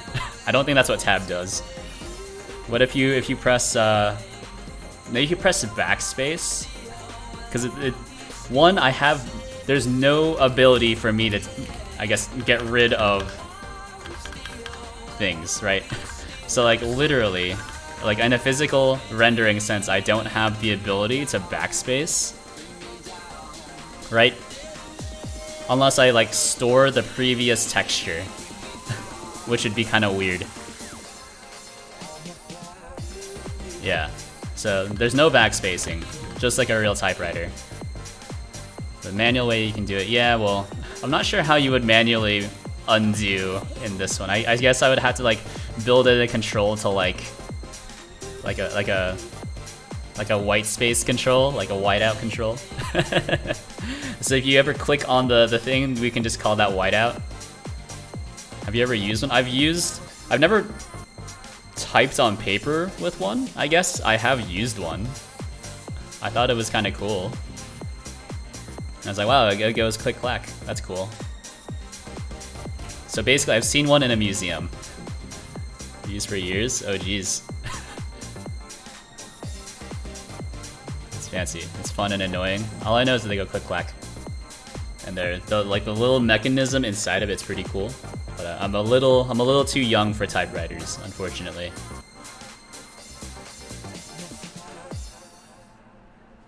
I'm more of a Windows 2000 kind of guy. Fingers get trashed. Nice. It's a kid though.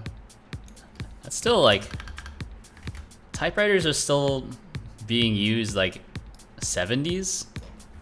Like in the 80s is when computers started to be a thing. So be scared. I've sussed out your age roughly.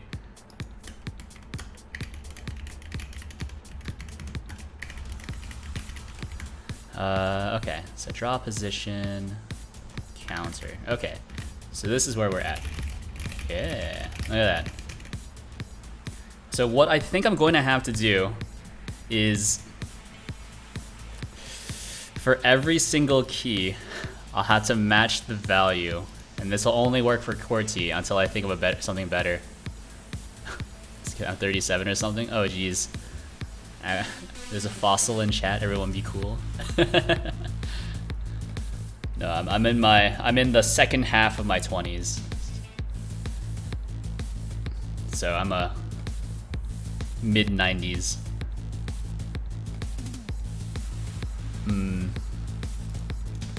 So Windows 2000, remember that. Windows XP was my actual childhood. Yeah, so here's what we're going to have to do, unfortunately, is we'll match the event scan code. So let's do key Q. We're going full manual here. So current color is equal to color red. Oh geez. What's after Q? W? Yeah. I don't really have a better idea. What's after red? So given the modulates, so we have a visibility, so it's kind of an orange. So how many keys do I have? How many keys are on a keyboard? 1, 2. QWERTY 6, 9, 10. So 1, 2, 3, 4, 5, 6, 7, 8, 9. Oh geez. I'm gonna have to have like some weird in-betweens, I think. Yep. Current color is equal to color. I guess it's more of a salmon. Key E. And this is just a temporary stopgap, as we all say. Actually, salmon doesn't make it too much sense. But do they have orange red? Yeah, they have orange red. Orange. Key R. Color is equal to, what's after orange, by the way? It's like yellow. Current color equals color orange. Yellow, okay, yellow. Then we'll go into yellow green, yellow, key, T, current color. Let's just grab this. Actually, we can grab all of this, right? So we're just copy and pasting the same thing. So this is yellow green, key Y is equal to current color, just regular green. Oh, there's a green, yellow, and yellow, green. You're not gonna do this for every key, right? So I have bad news for you. I have very bad news for you. I think I might. What's after green? Cyan.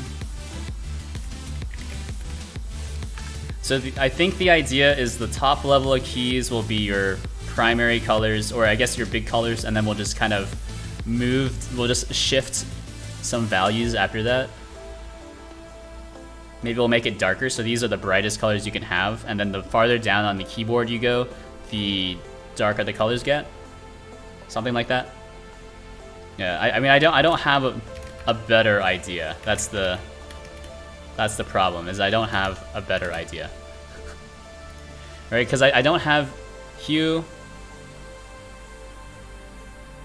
is 1 divided by total keys. Well, how do I get the keys that are on each row? Because I think doing something like you have each one of your top keys correspond to one of these primary colors, that's understandable, and then you have the colors just darken and shade as you go down the keyboard. That's good. I'm not sure how to adjust the hue, I guess in that kind of like structured order. Yeah, 3 rows, yeah.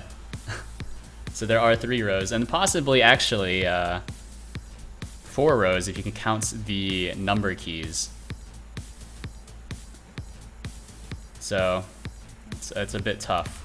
And also I'm running out of room. Yeah, let's do... It's just green, cyan, blue. Should have a purple, I think. Purple. Just shift the hue and you get what you get. No, I don't think I want to do that. I think I think being able to create like actual art without having to like relearn where all the keys go, I think that would be pretty cool, right?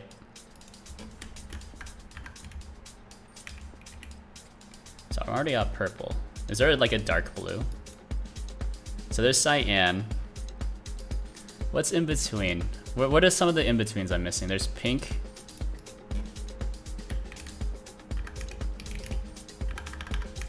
Or that's like a violet. Magenta.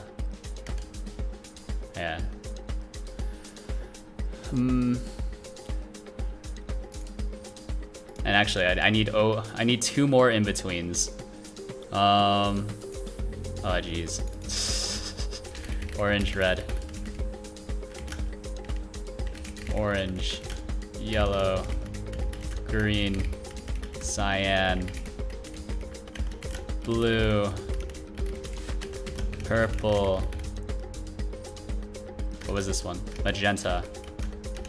Key O is going to be, well,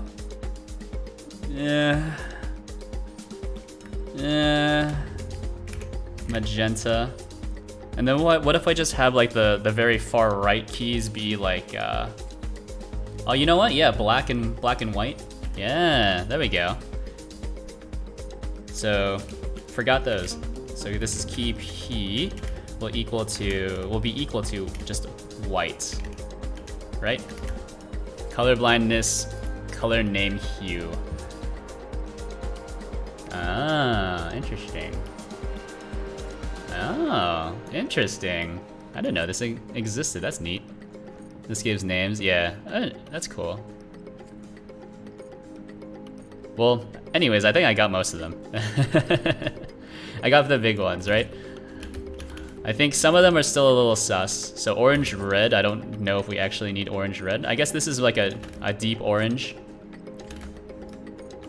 Where's orange red? Yeah, orange red. That's tough, man. That's tough. Maybe like a deep sky blue? No. So this is like a blue, dark blue. This is a cyan. Cyan.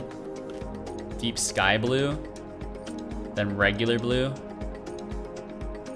Like I'm trying to see like which ones.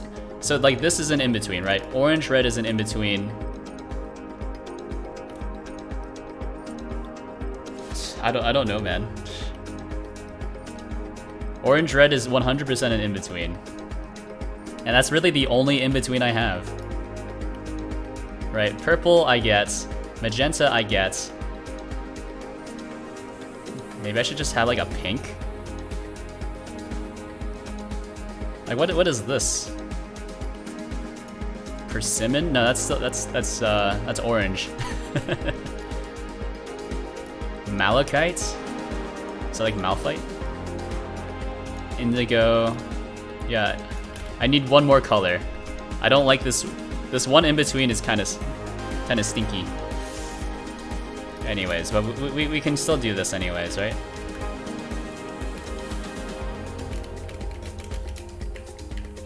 Oh, and I need to adjust the alpha after that.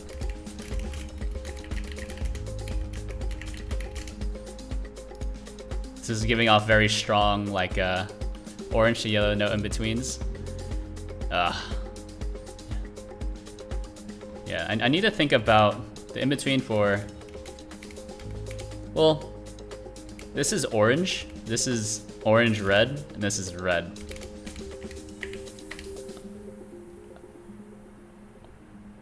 How about yellow to green? What's the in-between for green? Is it like electric lime? What's the HTML code for that?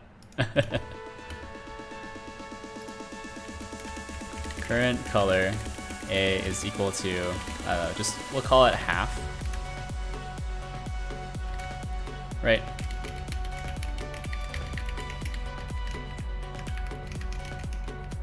I don't know.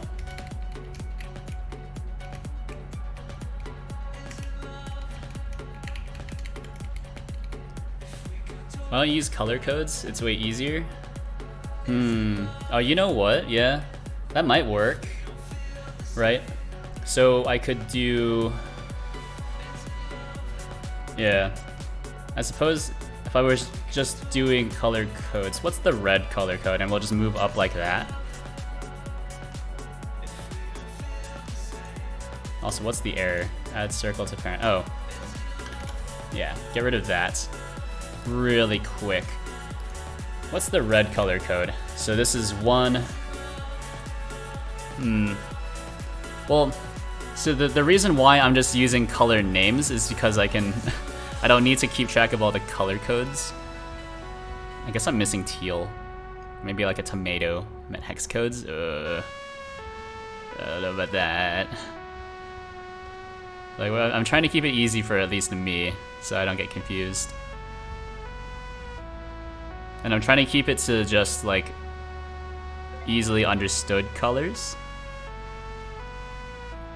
Right, because I don't really know how to generate just a regular, well actually regular green is just 0011, right? Yeah, no, 01 RGB. But then generating something like a yellow is a little more complicated because, oh.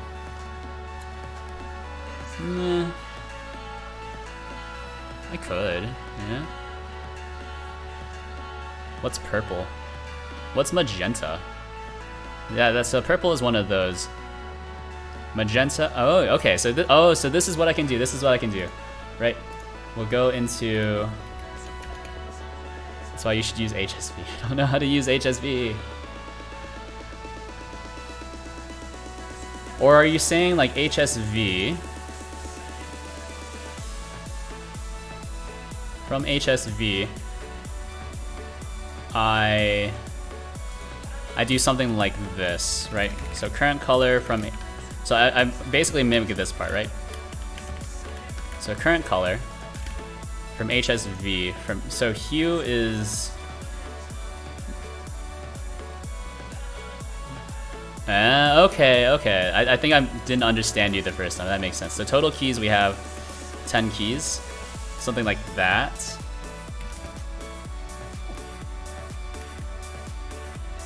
Or actually, I guess it should just be 0, huh?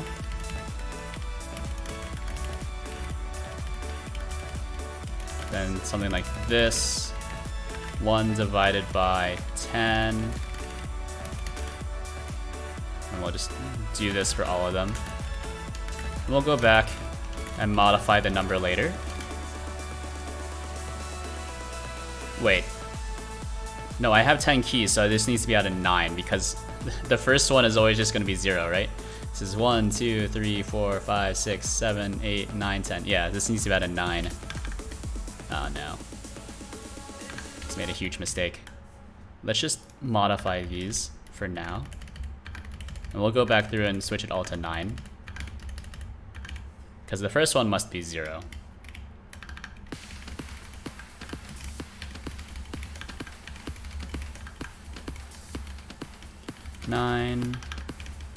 That's 99.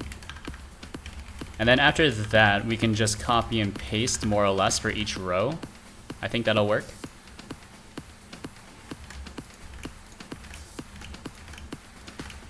So get rid of all of these. If I was using Vim, that'd be a lot easier. And then we don't actually need to mess with that either. So they're all red. Huzzah! Did I do something wrong here? Constructs a color from an HSV profile. HS and V are values between 0 and 1. Am I crazy? Am I pressing the wrong keys? No. They're all just red.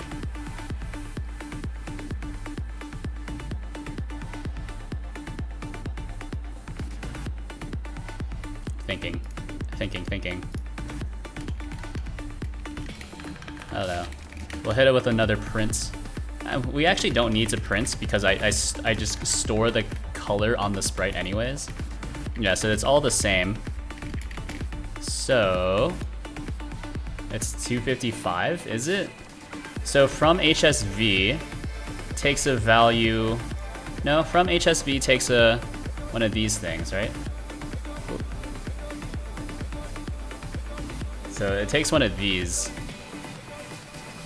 So it is a float, but for whatever reason, I'm only passing in incorrect values.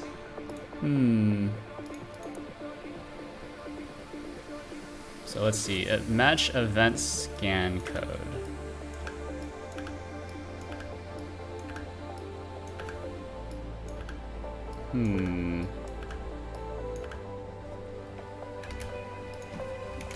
Is it possible that it's that? Oh my god, it is that. What? Okay. That's dumb. It's because it's the int conversion problem once again. So because I passed in 2 ints, it didn't know how to parse it. So let's just be specific. You know what? Let's just store this as a constant somewhere. So this is const key count.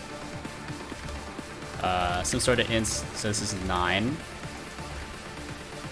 Just so I don't have to keep looking at this. And then this should convert to a float anyways. Oh my god. Let's just try to be very accurate with this. And then these need to be one of those. Yeah, something like that. Okay, cool. I guess it's consistent. Yeah, so those are red, orange. You know what? That makes a lot of sense. But now we don't have... Yeah, red. The reds look very samey. So how do I get white from that? How do I get white from this? So this is 0. HSV saturation. Is that 1? This should be 1, and then this should be 1. Right? Yeah. Yeah, there we go. Oh, right. Oh, that's very red. No? Does this also need to be 1? No, that's still red. But that's a very, very red. Oh, HSV. HSV value 1. S is equal to HSV. S is equal to 0. This is 1. Is this true?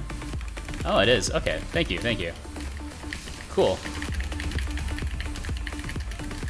Look at that. How neat.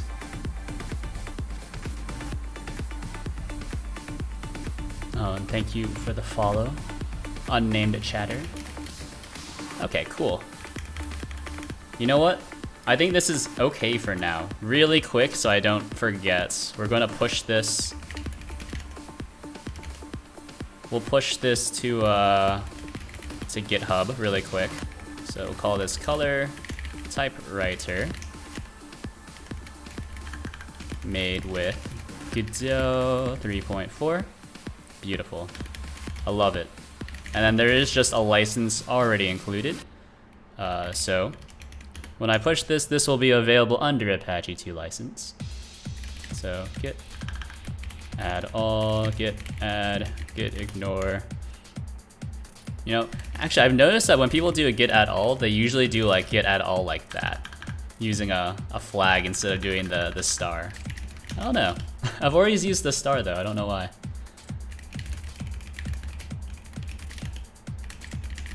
So let's push. Go to my GitHub. Don't I already have a color typewriter? No?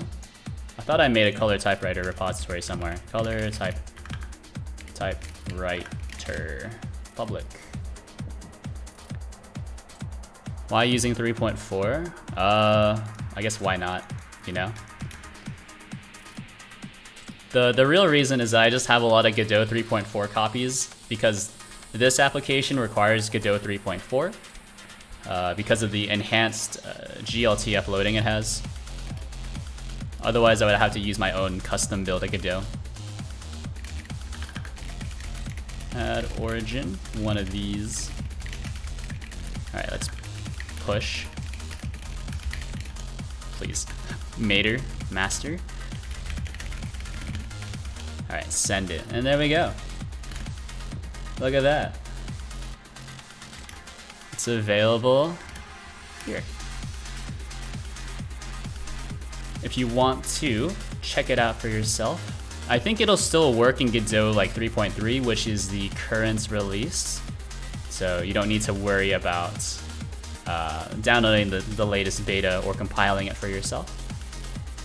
This should just work. Of course, it's only implemented for the top keys. So let's get cracking, I guess. No. Let's see. How would you? Or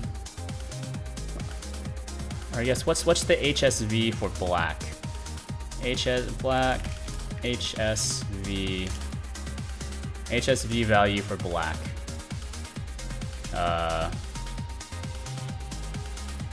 It's just, okay, it's just all 0. Okay, cool. Nice. Okay. So I guess I'm just gonna implement it like this really quick. P, what's under P? Semicolon. Current color is equal to current color from HSV 0, 0, something like that. And so that'll give me gray. Yeah, that looks gray, I guess. Hard to say. And then key, this is forward. What's the slash? I guess it's just slash. I guess it's just slash. Yeah, okay, so then this will be 0, right? And then you can't see anything like that. Okay, cool. Nice. Okay. All right. Well, let's get to it, I guess. I wonder if I could do it. If I do something like this, it'll just be easier for me to visualize, right? Let's const color layout. No, that doesn't make any sense. Or does it? Const. Hold on. Const color layout. All right. Bear with me. So this is our color layout, right? And then we'll just create a new color.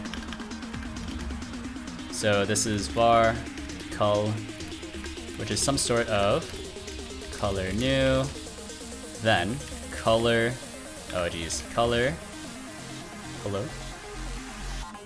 Can you not do this? Oh, okay, so we just need to create like a base color, who cares? Color layout is equal to one of these, right?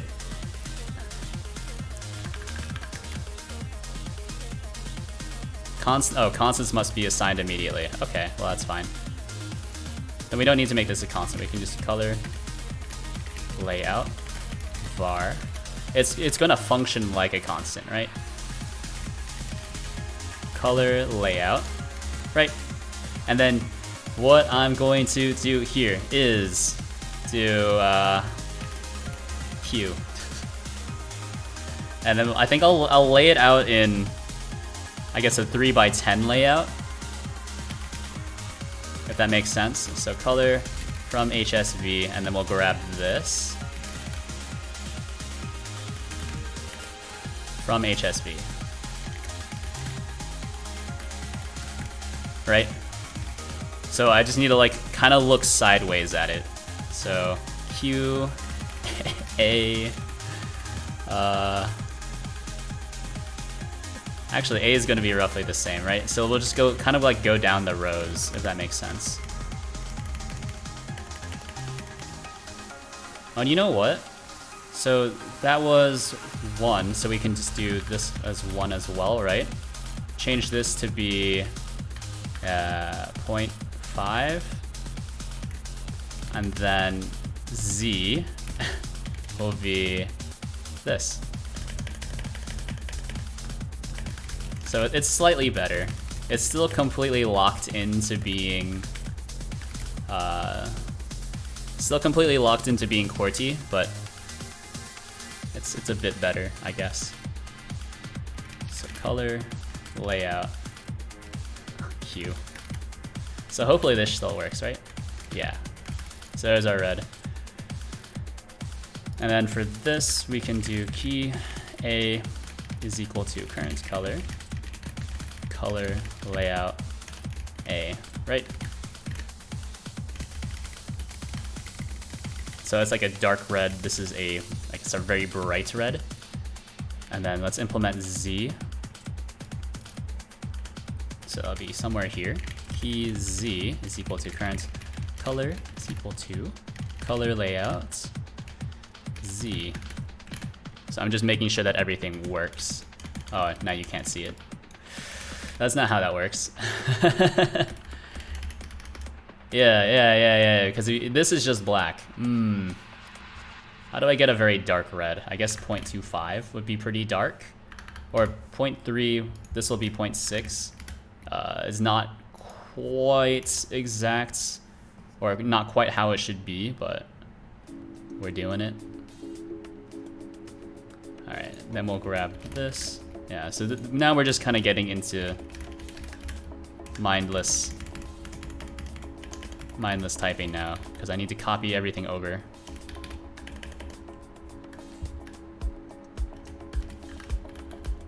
So it's one of these. Then this is 1.0. All right, so that's W. What is it? This is S.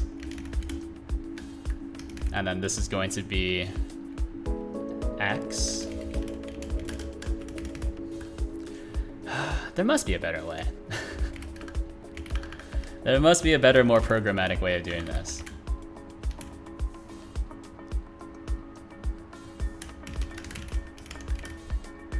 So this is 3, 4. Hey. I'm gonna leave the errors there for now. So this is 1, 2, 3, 4, 5, 6, 7, 8, 9. And I think the 10th one we don't really care about, since the 10th one is just whites. Yeah. Why are you not doing a function? I guess what would a function do for me? That's the question.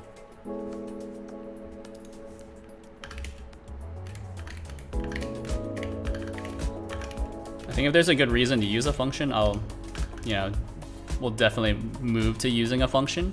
But I'm not sure how would a function, because we need to pre-calculate all of these values more or less, right? And I think actually doing this allows me to also, I guess, like I can reassign values based off your keyboard layout as well. So this gives me all the colors for QWERTY, right? And then if I need to switch around the keyboard layout, then I just need to, have a function that kind of switches around the values. So this is D, S, D, F, G, whatever this is, L, and then there's semicolon. Get color, key number, I don't know. Yeah, I mean, that would be like it would be like a big match statement, right? Whereas this is more visual. At least, so that helps me at the very least. I like being able to see. So you can see that we can just go down the line. I think these last values are going to be kind of hard. These last values will be kind of hard. For sure. So this one we'll grab. This is key P. So this is P. Color, whatever. Okay. Alright, just wait for it. So this is semicolon. And then this final one is /. And so I'll need to access these a little differently, but that's fine. So 0.6, and then this will be... Oh, okay, now I don't have access to pure white though. Okay, that's fine. I guess the user will just have to learn to live with it. Let's say you want to change 0.75. Good luck. Yeah, well... Yeah, well, actually that's not too hard. So what I should do is go store these as constant values. So this is like the, let's see, this is the base HSV, base S, some sort of float, and we'll call it 0.75, right? And then we'll grab this. I think Godot has find and replace. Where's find and replace in Godot? 0.75. So, how do I... Where's find and replace?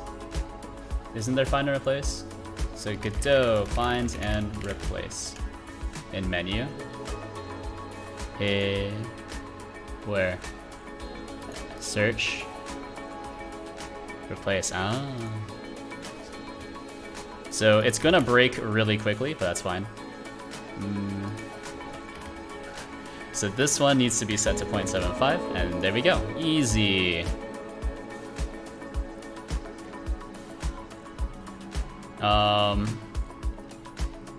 Let's see. We can replace 1.0 with 1. No, I think the the hardest one to replace will be I guess the value steps.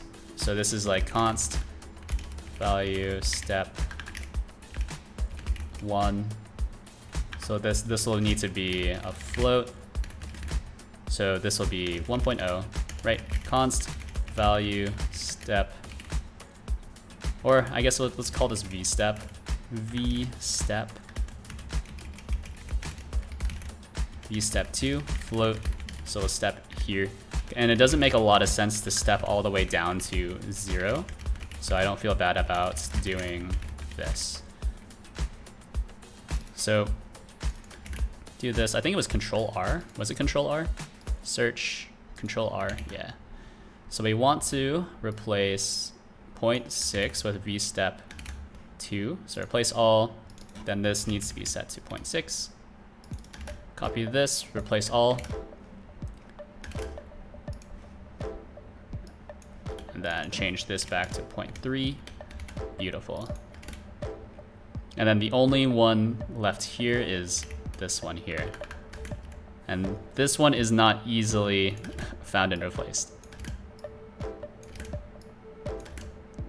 Yeah, and then after this, I guess it's just writing a function to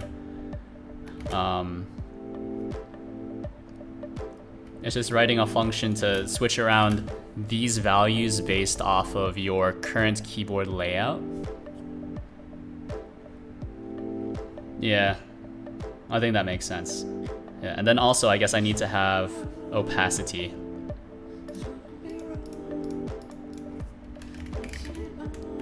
Opacity, or at your alpha, but I really only know it as opacity. So where do I use 0.5? Hopefully in not too many places. Change this. That's your 0.5. So where are all my opacities? This makes sense, that makes sense. Okay, cool. Okay. So let's do it, I guess. Color layout, W, E, R, too many dots. Gotta go faster. Alright, so this is Y, U, I, and then you might be asking, or we might be saying that, how am I going to handle when I get a semicolon? And I'll tell you. It's actually fairly easy. Semicolon, we'll just do kind of a raw string like that instead. And then key slash will be similar.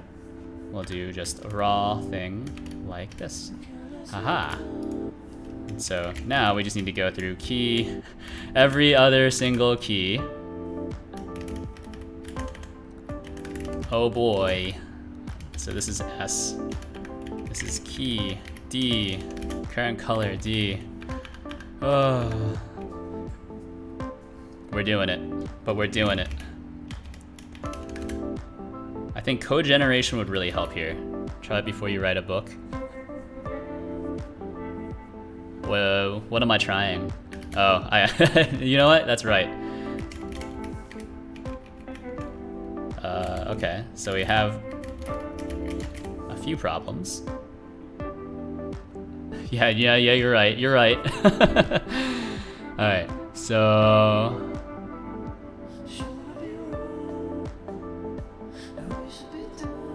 Hold on, key count. Did it change my key count as well? No, key count is 9. Oh no. So that's red. Alright, so R and T are incorrect because... Oh, it's because of this. Haha. 2, 3, 4, 5, 6, 7, 9, 8. Alright, now I just need to change these for all of this. Alright, good call, good call. I was too confident that it would work first try. Alright, there we go. So we can try this out. Yeah, look at that. And then we have just, I guess, less bright colors. And then we might need to also adjust the hue a little bit, since I guess you wouldn't want just darker and lighter colors. Maybe. Maybe you would, I don't know. It shouldn't be too hard to make that programmatic, right? So we can have like a modifier. So have this be multiplied by some modifier value, I don't know. So G, this is G. So key, H, H, key, J, J, key, K, K, this is key, L, L, and then there's the semicolon. Now it's key, hold on, key Z, now we need key X, key X. This is key V. All right, we're almost there. Halfway, more than halfway to Graceland, as they say. You know, I've actually been to like real Graceland, which is, I think that's the home of Elvis Presley. I think at the time I wasn't very impressed, and if I were to go back, would probably still not be very impressed. You know, it's just some rich guy's home, right? I mean, it is Elvis Presley, but it's not really my era, unfortunately. Key, comma. All right, there we go. Key, period. Current color is one of these. All right, so this should work. Let's hope it does. Otherwise, I've just wasted my time. Oh, because I was pressing numbers. Haha. So these are just darker? Wait, hold on. These don't look to be all that much darker.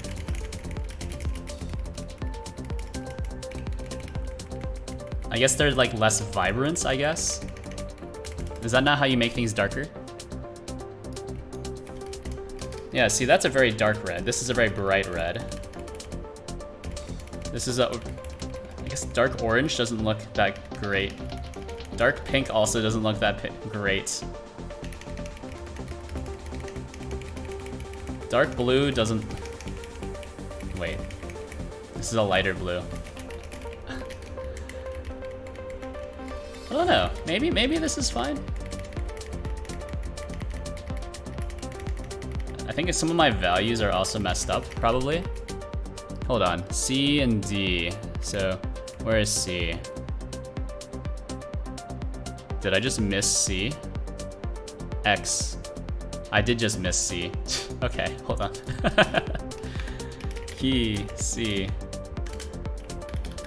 Alright, hold on. Did I miss D as well? No? But they look very similar. No?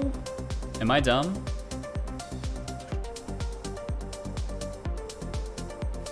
Did I set these to the same value? So D and then C. Hold on, get out of here. So this is V step, so D is this thing, same stuff all around. Oh. Oh. Oh.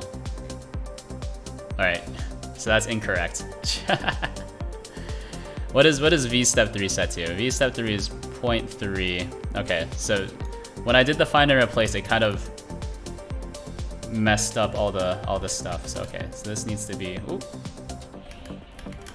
opacity. So these need to all be opacity. That's why it was only working for reds. And then this needs to be V step 3.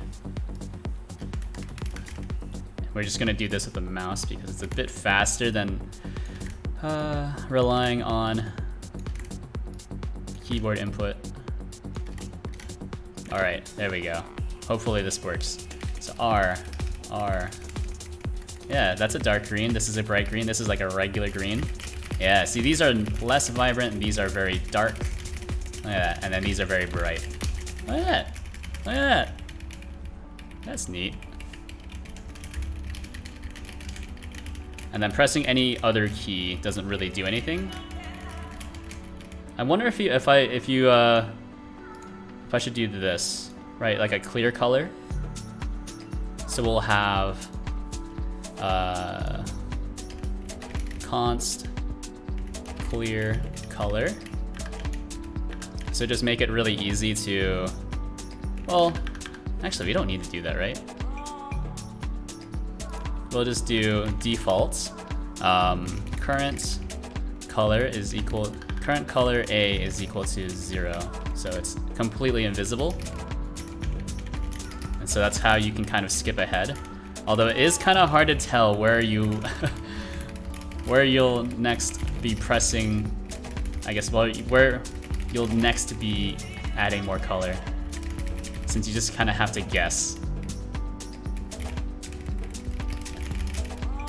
I'm trying to do that here.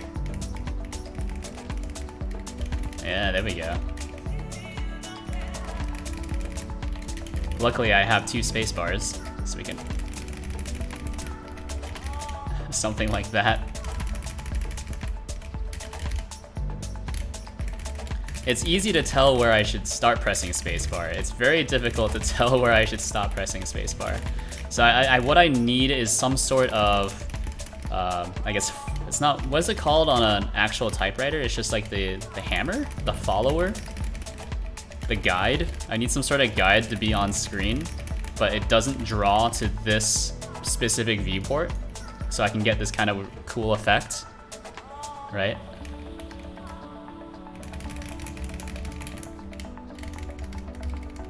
We can just make it really orange.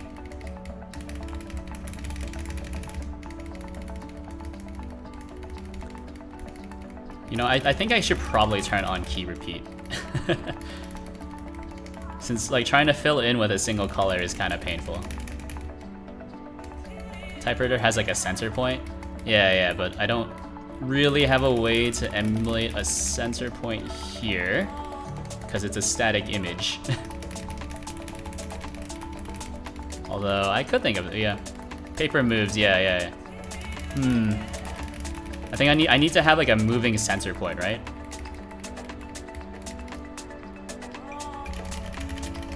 Yeah, see, then we repeat from the top once again.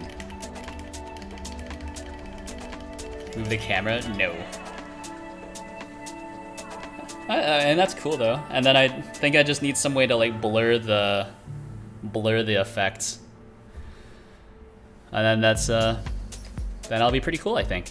That'll be pretty cool. You know, make it kind of blurry so it's kind of... Is there like a paint splatter like shader?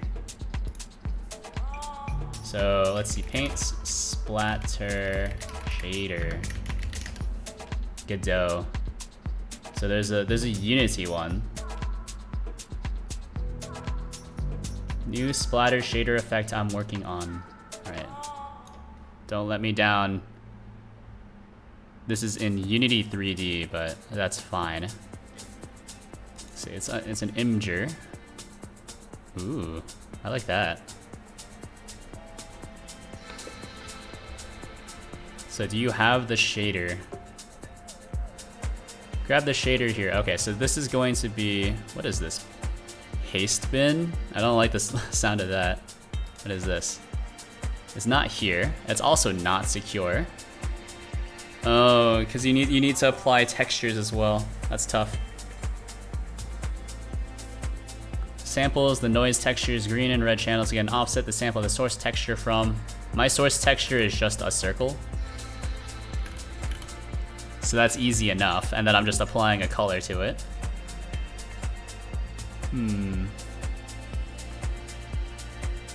I don't really have... Yeah, there's nothing here. So that's tough. Paint splattered shader. Okay, so there's a shader toy for this. Just wait for it. Okay, oh geez. So I can, it shouldn't be too hard to port this. Want to change trickle to splat. Yeah. Not a very aggressive splat, but like more than what it is right now, which is just circle. Right? More than just a circle. I want something that looks cool. I want to be one of the cool kids. Oh, now this is very tiny. It's also a fairly long shader, huh? You can somehow draw a polygon? Yeah, I could. I don't think I want to like manually draw a polygon though. I think using a shader and then just making it display really quickly shouldn't be too bad. Yeah, but this is using some shader inputs though. Yeah, you have a uniform, and then you have a few channels that you're writing into. Actually, this is using, oh, this doesn't even use a source image. This is just using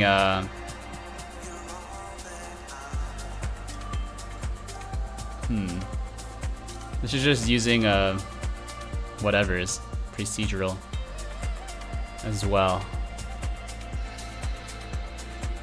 So it shouldn't be too bad. Draw a polygon. I could just draw a procedural polygon with some randomized inputs, I think. I want to see if I can do this though, right? I don't think it will be too difficult. Just porting this to Godot shading language. So I'm assuming main image is have an idea. Search for metaballs. What'll metaballs do?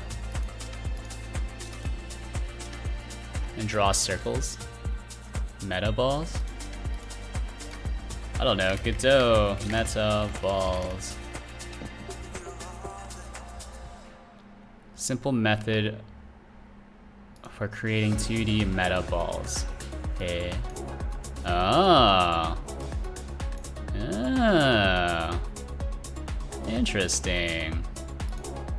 Oh, that's Captain Proton. Okay, I recognize them. Okay, do you have an explanation that will give you the? Yeah, I think this is almost exactly what I want. Yeah.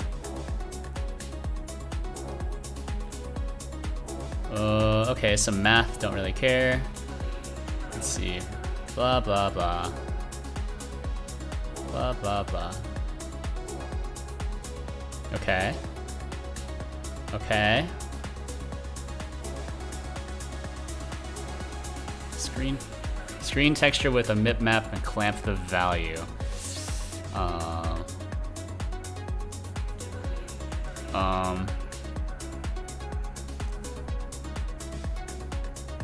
Assign a gradient texture as a uniform, and we only use the red channel to sample. Is there an example that I can just grab? Assets, textures. So you have a color map. Shader, there's the shader. Oh, that really is just it, huh?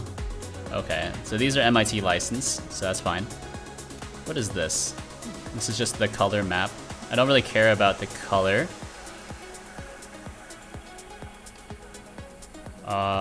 Which one do I need?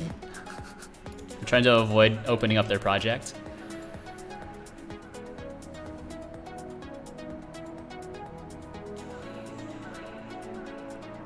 You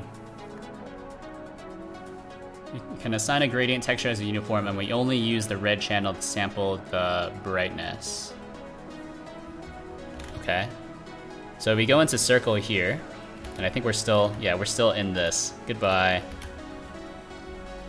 You know what? Let's push the code really quick before we start adding some shader magic into it, just in case I break something. So we'll hit it with a git status. Where are we at? Oh, I remembered. So the diff was just this giant color layout. Yeah, okay. So we'll want to commit all, and let's add all colors to keys. So I'll push that straight to master. Wait. I'm waiting. If you want to draw the circles way too close to each other. Okay. What is this, by the way? Ooh. Can I open this in a new image or a new tab? And we can just zoom in. I'm not sure what I'm looking at. If you want to draw circles way too close to each other like you're doing right now, it might not work. Yeah, that's what I was. That's why I was a little sketched out about it, right? Because isn't this is just he's using particles, so I think I would need to change this I would need to change this circle into a particle emitter instead, right? Alright, because what that code was doing is they were using probably like CPU particles or something. It blurs the screen texture and clamps it.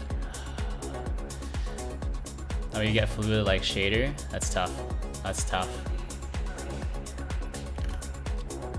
That's tough.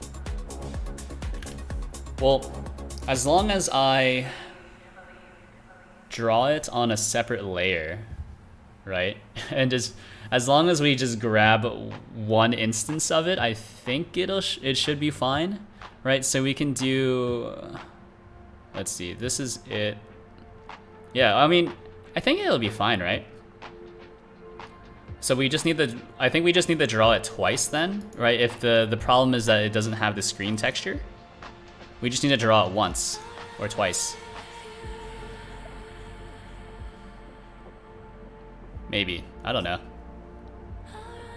Right, because I can customize how long it takes for, you know, or how long it exists on screen by just changing this value here. So we should have toggle off, but then I can add another, I can add like a counter.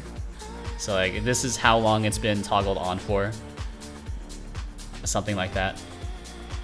And so if we need it to be active for, you know, more than one frame, then we can do that. I think that might be fine.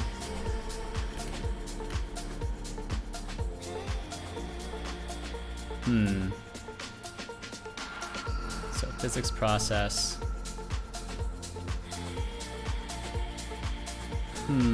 What is old mouse position doing? Oh, V is just, oh, V is the old vector. Meta balls with marching squares and linear interpolation. Interesting. Look at this. Random floating meta balls. Oh geez. Oh geez. What is this? Now I would like to apply linear interpolations to make my meatballs smoother. Meta balls. Desired outcome is learning like this to this.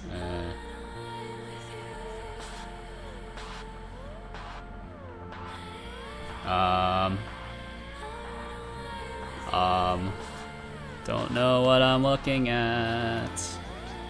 Oh. Well, I think for this to work, right, I would need...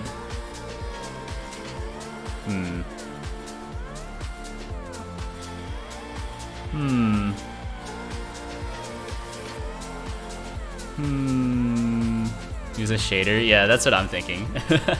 So just use the, we'll just use, not the shader, although we could just use the shader, right? Because I think this will do pretty much exactly what I want to do.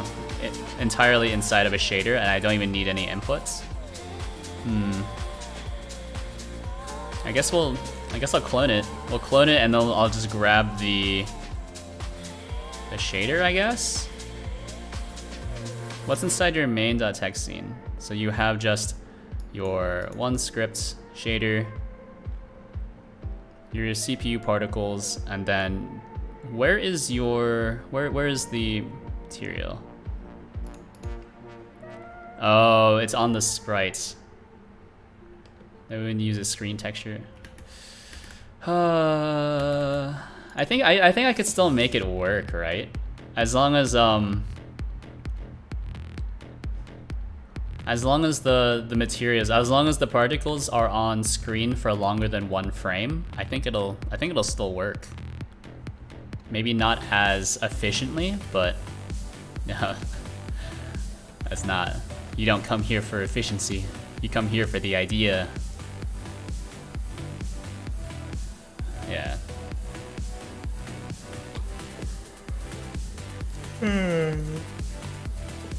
I'm sleepy. Meta balls in 2D. Yeah. So I'm assuming that this is what they were showing. Yeah. Yeah, so you know what? But then I'll need to, if I use this implementation, I'll need to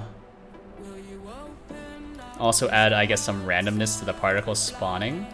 So basically what will happen is, I guess in the context of my program, it'll be like this, except they also will not be, maybe they will merge into each other since they are in, it's using the entire background screen texture, I guess.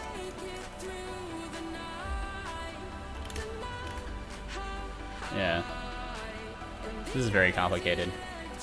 It looks very complicated to me. Will not work. I don't know. I think if I just adjust how long it's on screen, I think it might work.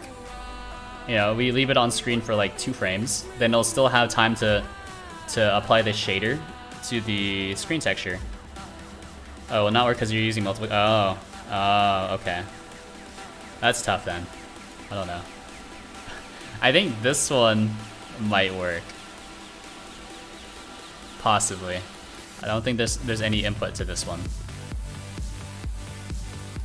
Right? Yeah. I meant this. Oh geez. Alright, well. Prepare your butts. This is gonna be somewhat unpleasant.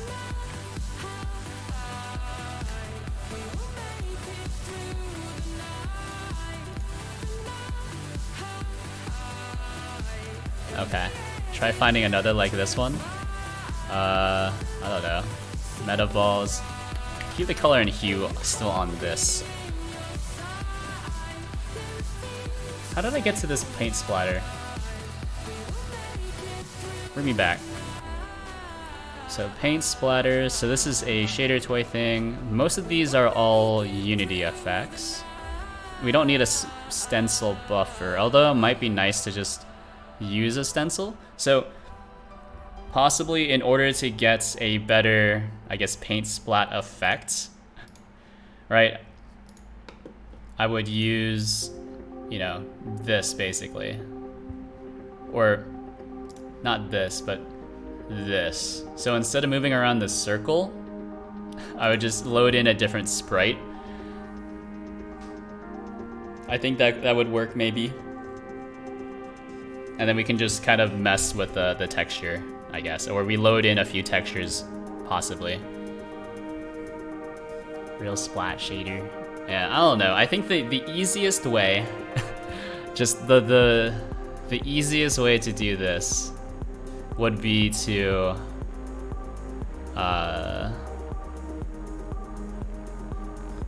use the sprite thingy. Maybe creates like a few possible splat textures. So we'll go, let's just go into pixel edit. This is really easy. We'll go into new, just a long 256 line of different splats we could possibly have, right? And we'll go into presets. Yeah, that's more or less what I want. Actually, why am I using this? Just bring me back to the default palette. Deluxe paints, yes. Give me just regular white. I can't tell if this is regular white or not. Yeah, this is just white. Actually, give me back regular black as well. So here's my idea, right? Is we'll just draw some splats. We'll just draw a splat. Yeah, that's more or less it, right? Bucket. That's not bucket. This is bucket. And then we'll go into here. And so you kind of see what I'm doing here. Is what we'll do is we'll load in this kind of like just strip of splats. And then whenever you type, I just kind of increase. I'll pick a random animation. That's the easiest solution. So splat. What does splats look like? Something like that. It's beautiful. And I guess we'll just grab this, move it over, turn it to the eraser as well. So we have some, oh geez, some, I guess, artificial randomness. Kind of just try to smooth out these points.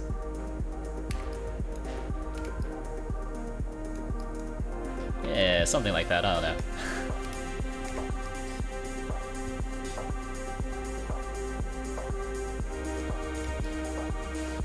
Something like that.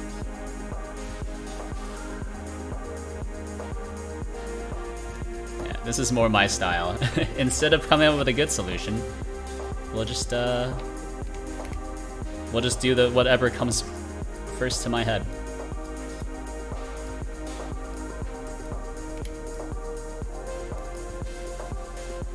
Yeah, something like that. Yeah, so it's slightly less sharp. I guess we don't really need that many, huh? So we'll keep it at this amount for now, and then what we're gonna do is we'll go back to the fill bucket and just make these all white. Yeah. Let's see. Document, resize canvas. So we want less tiles, so just 4 tiles, whatever. Yeah, let's save this to color typewriter assets. So these are just splats, I guess. Splats. Export this as a splats. We'll go back to Godot. Go back to the sprite. We'll no longer use the Godot icon.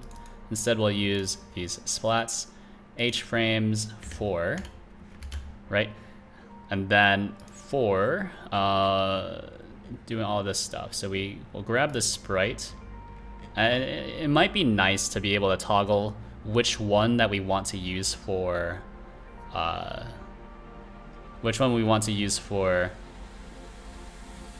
as drawing.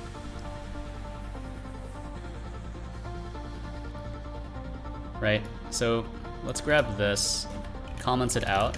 I just want to see if the sprite method will work.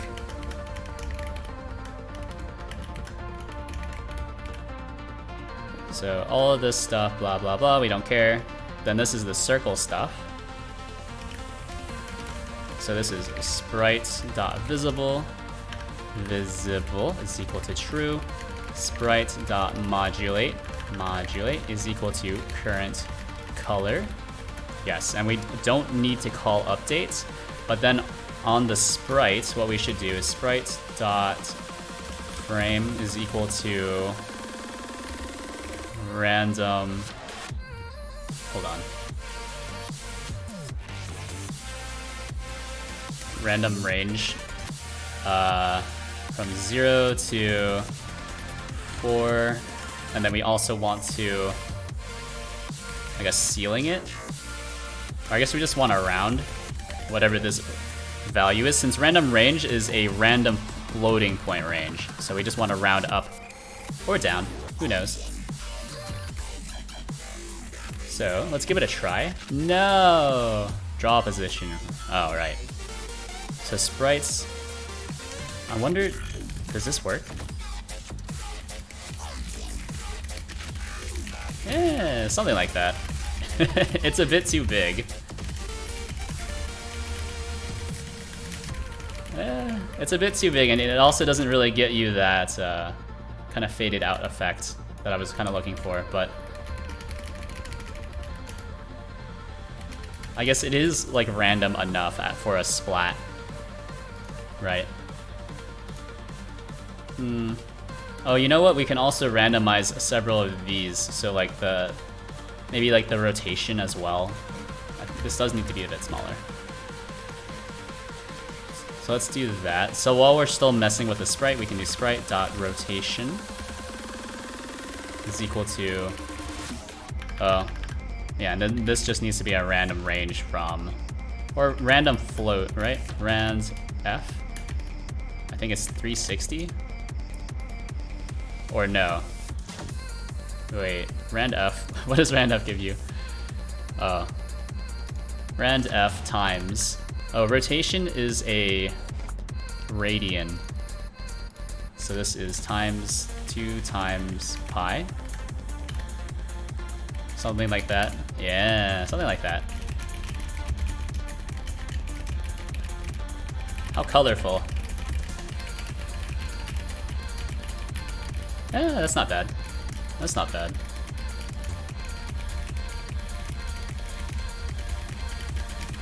probably a bit too small, but who cares?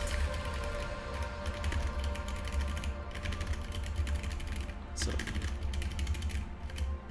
yeah, so now I just need some sort of like center points so you know where you're currently typing at.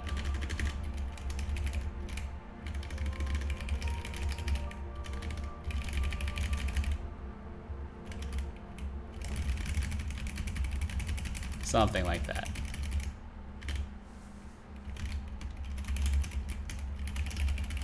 Yeah. That's kind of cool. That's kind of cool. I like that. It works. It works. And because it is using a random sprite. Oh, hello, Ransan. I recognize you. You are in Ren's Discord. Outed. Look at what I made. I made it's more or less like a color typewriter. So you can, I guess, kind of draw using your imagination. So is it really useful? Not really, but I think it's neat. I think it's neat. Anyways, I think that's actually pretty good. I think I'm willing to push that code. So let's see, we have all the splats. Then there's also just the pixel file. So let's hit it with a git add all, git commit, add random splats instead of just using a circle. Instead, just using a circle. I don't know if this is better or not though. I suppose having an option somewhere to, you know, toggle, like, do you want precision mode or do you want like the fun mode?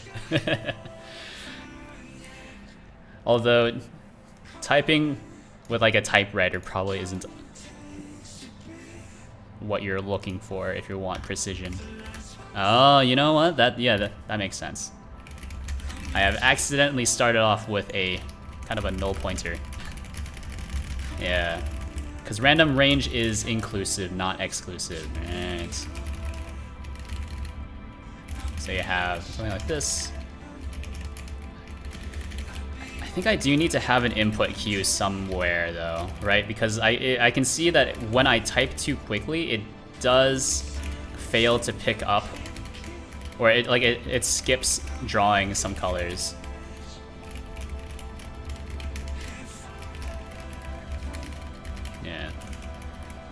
I'll have to think about that. This is good enough for now. And actually, you know, before the end of the stream, I do want to see if I'm able to, if this will just work on a web export. That would be really cool. This is all above my level, but I'm watching anyways. Basically, art goes brr. That's pretty much it. You know, pretty much I've been working on this since 7. So you know, if you're into streaming at all as well, we have something like this. So this isn't actually stream avatars. This is my own kind of thing I've rolled myself. Something like that. Where are the letters? Absolutely no letters. You can those can be added in post. Look at that. That's actually pretty cool, I think. Look at that. It's like just a nice field of colors because I've just been rolling my hands on the keyboard.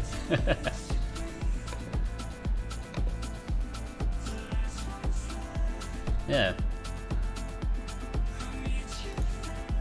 I think one thing I need to do is the initial position needs to be, I guess, off screen. Right? Yeah, so we start... Oh, hold on. No, your initial X position needs to be off screen. Yeah, so we start... Yeah, so we start here instead of having just a weird open space. Yeah, and then for unhandled key inputs, what if we just take this part off? So we allow for echoes. Oh, actually, it does need to be pressed though. So hold on.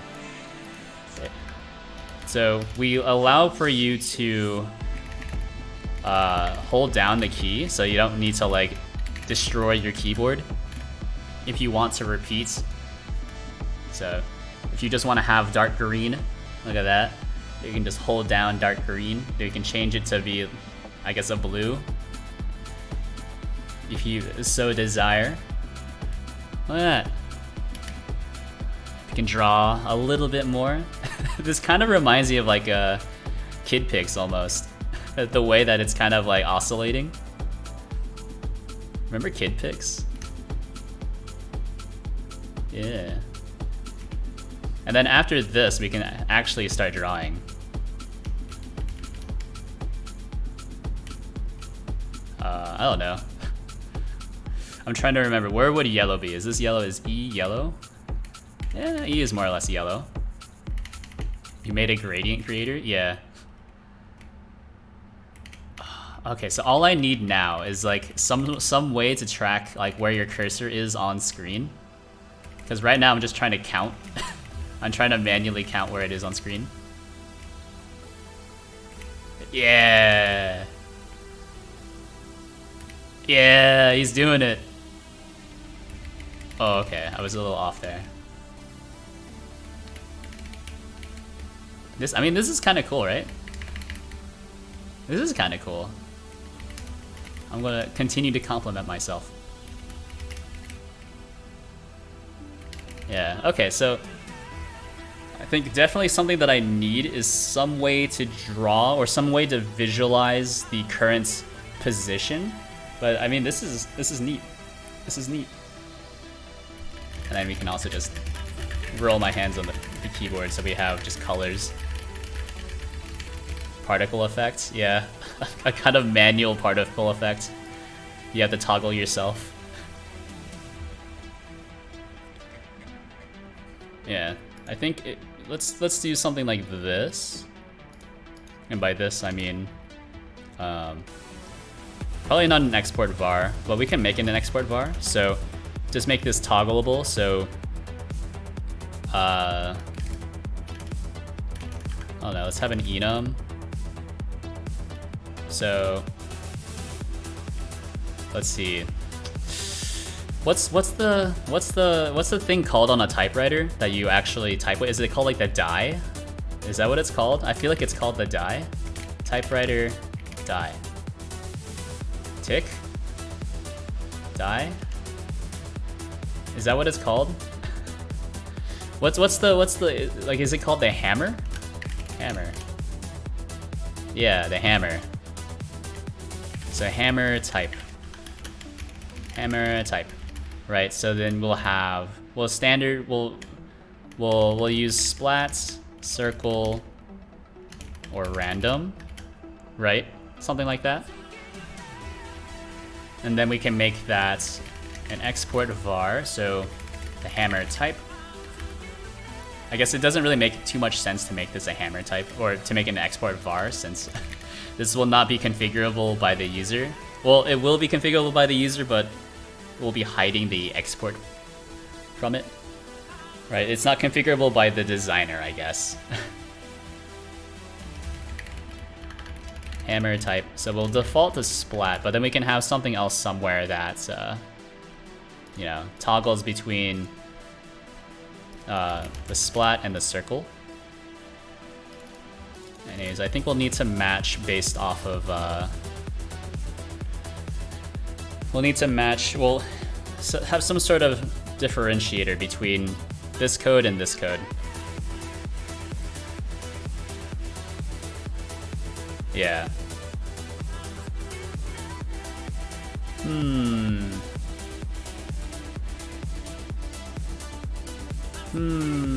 Okay, so here's what I'm thinking, is that we'll update both of them at the same time, just so I don't need to make the logic too complicated. So you can see that we have the circle color is equal to current color, and then we're also setting the sprite modulate. Yeah. Yeah. And then here, the same thing in the process function.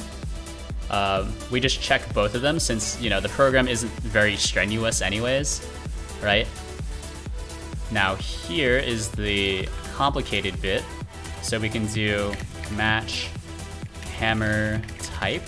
And so if the hammer type is splat, then we'll want to do this stuff, right? We'll need to modify the sprite stuff. If the hammer type is circle, then we'll do this. We'll use this code that's currently commented out. Oh, yeah. Like that, right? And then if it's random, then we'll just need to pick between the two, I guess. So hammer type random. Then we'll need to do one more match. Match round rand f. So rand f will give me a value from 0 to 1, and then we round to the, I guess, the closest value. Right, so if we have a 0, then we will give it, we'll do the circle stuff. And then we can also start wrapping all this code inside of a function as well, since we're starting to repeat stuff. What is this? Int. Oh, you know what?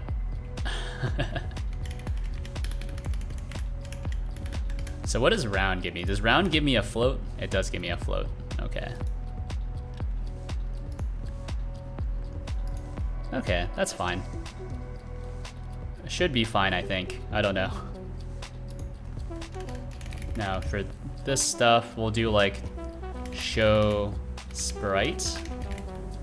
Or I guess like show splat. Show splat. Void return, and then all it does is this stuff here. That's the splat. And all this is really doing is just cleaning up some of the code, because we're trying to follow dry principles. Yeah, might not be the best programmer, but I do happen to know a few things. Was born at night, but it wasn't last night. Where's that quote from, by the way? Because one, it's actually not true for me. I don't think I was actually born at night. I think I was born very early morning, if I'm trying to remember correctly. From what my parents told me at the very least. Could have been born at night, not sure. Never really bothered to ask.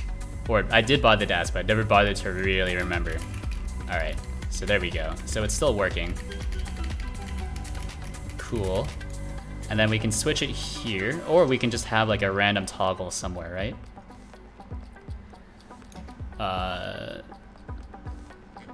Let's see. Let's have something called like, I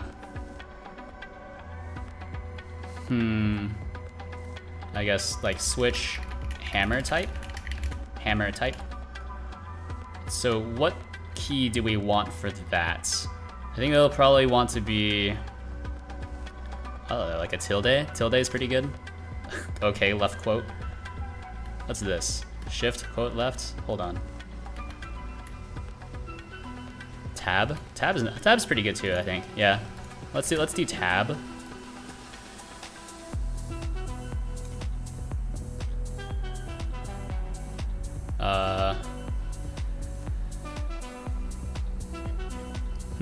So this is unhandled key input. So I think if we do just like a regular input, oh, this is init, by the way. This is input event, input event. So what we're trying to do is we'll intercept this. So the input, this input function should be called before unhandled input, I think. So if input is action, pressed switch hammer type, then we'll do whatever, and then we'll also wait a minute. So do I just toggle through each one? So match hammer type. So I think that might work. I guess that might work, yeah. So match hammer type. So hammer, I guess I'll just roll through each type. So hammer splat, so hammer type is now equal to hammer type circle. And then similarly, because I'm trying to make this simple, he says as he continues to type out more and more code. Random hammer type is equal to hammer type splat. So we'll just roll through. And then we'll also do get tree, set input as handled. Yeah. No? Oh, right. Not in the match statement. There we go. So we do this. What type? Now we're on circles. Now we're on random. I don't know why you would ever want random. Oh, geez. Invalid get index random on base. Oh, random. Yeah, I don't know why you would want random, I guess. Now that I'm thinking about it, that doesn't make a lot of sense. If you wanted random, you would just use splat. You know what? Let's just go between the two. And then I'll just keep this as like a none type, right? To make debugging a bit easier. So if we ever hit none, then I know that something broke. Because it's not possible to ever get to this point in normal function execution. So this is just print error, invalid hammer type, something like that. So you can kind of see here that this is what we have. So we start with splats. You can press tab. We'll switch to circles. You can switch back to splats. All right. Switch to circles. Yeah, that's nice.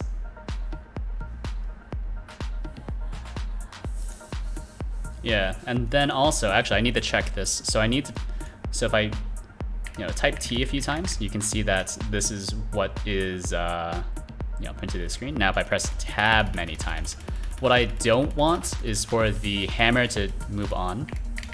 Yeah, okay, so it works. So this intercepts the inputs. Yeah, I mean, that's pretty much it. I phrased that sentence as if I had more to add to it, but no, that was it. We intercept the input here so that we don't accidentally move the hammer to the next position, or I guess move the paper to the next position, I guess. But because we're kind of cheating, we're actually just moving the hammer. Cool. So where does that actually put me though? What did I add? Git diff entities paper. Okay, git commit. So add ability to switch hammer types. And you know what? Let's try exporting this. I want to see if this will work on itch.io. I think that'll be pretty cool. So let's add an export. We need an HTML5 export templates. So let's grab this. Oh no, it's the beta.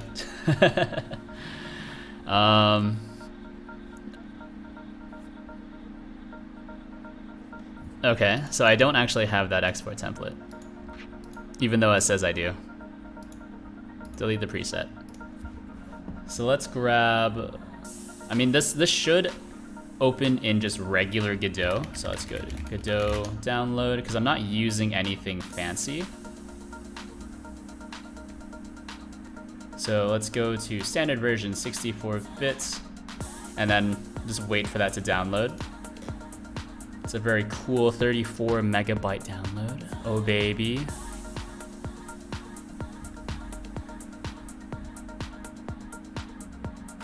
Let's see. Wait for it to come here.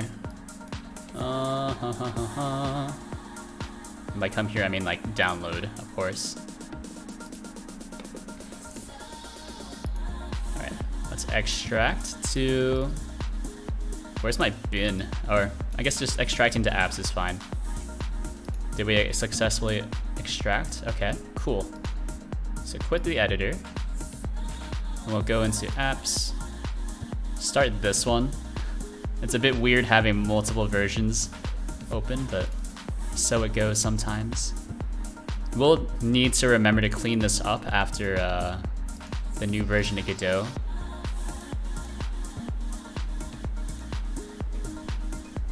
I guess officially releases, so that'd be 3.4. Look at that. 500 megabytes export template. Just to export to the web. I think I would like to compile my own WebAssembly templates, but it's actually fairly complicated to do that. Fairly complicated.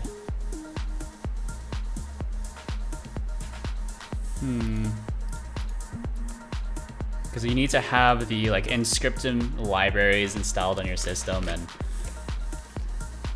do all the kind of fancy stuff.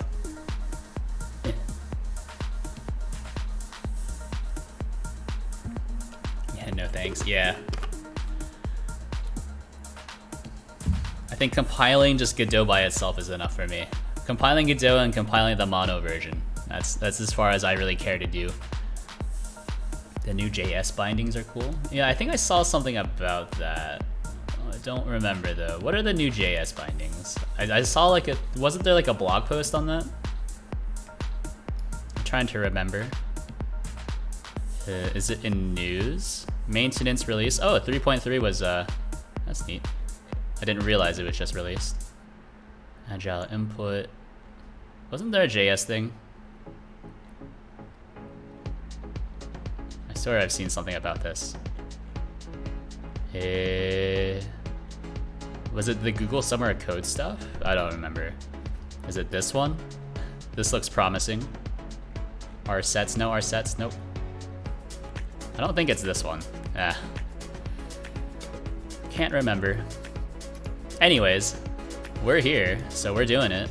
Have the web export stuff downloaded. So let's go to export project. Let's create just an export directory. That's how I usually like to do this kind of stuff. So this is color HTML. No, call this index. Well, color.html, color typewriter. It's one of these. Yeah, a better JavaScript interface. Yeah, but which one was this? Was this for 3.4 or 3.3.3? Yeah. I remember seeing this though. Oh, this is for 3x. Yeah, you have to wait. Unfortunately. Let's see. Apps. We'll go into dev, color typewriter, exports. This needs to be changed to index.html, but this should all still work. Then we'll go into my itch.io account. Hopefully there's nothing important on display. Let's go here. We'll create a new project. Let's call it color typewriter. There we go. Short description. A virtual typewriter for painting, I guess. Yeah, that's like a tool, right? Yeah, it's more or less a tool. It's an HTML thing, and it is,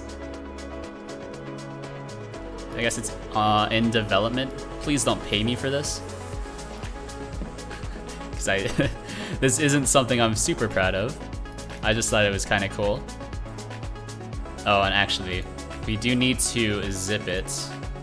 We go to exports, grab all of this, 7-zip, add to export.zip. And then this needs to be called color typewriter HTML. So upload the file, go to dev, color typewriter, export, and then one of these. Can you do private server in itch.io so I can share it privately? What do you mean?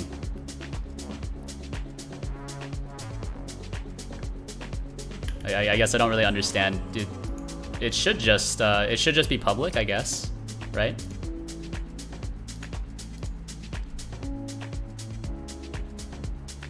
So I don't think it makes too much of a difference, maybe.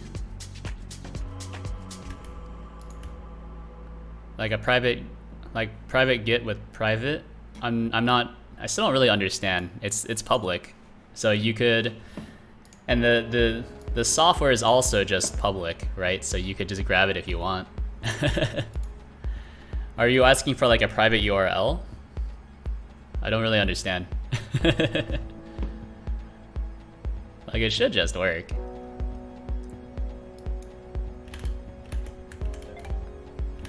Or are you asking for like a private build? That still doesn't really make a lot of sense to me, since the code is public. If I want to share the web build to some people, so you should just have the link, right?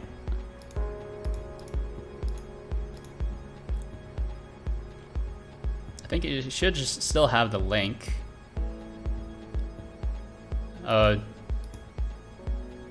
Let's see, public.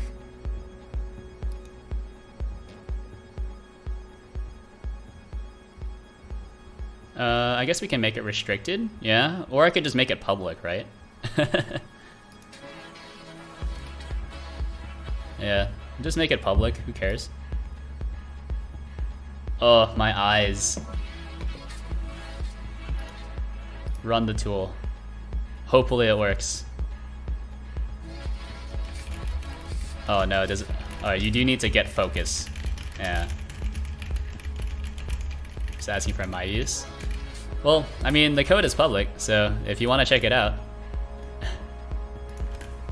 Yeah, you know, if you want to use the code, right? I mean, it's Apache 2 licensed, so I think if you use anything like wholesale from it, all you need to do is just include the license. So it's free to use, and also for, you know, commercial use, as long as you include the license. Something like that.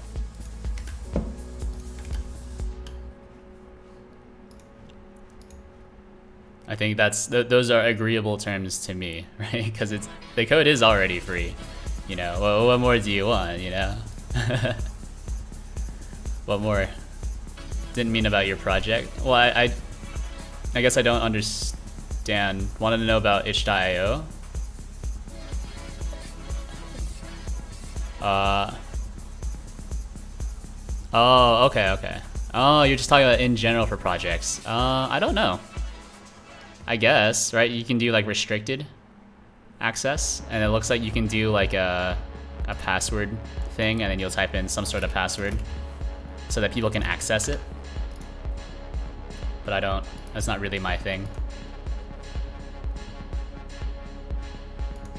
Yeah, I misunderstood.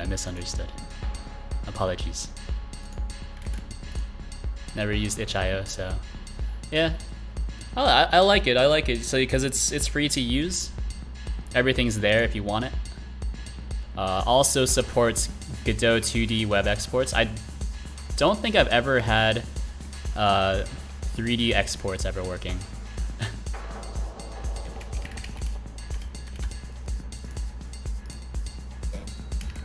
Yeah, code is available under Apache 2 license. Let's see. Format, this is the first heading. Color, typewriter. Made with Godot. I guess it'd be 3.3, so whatever.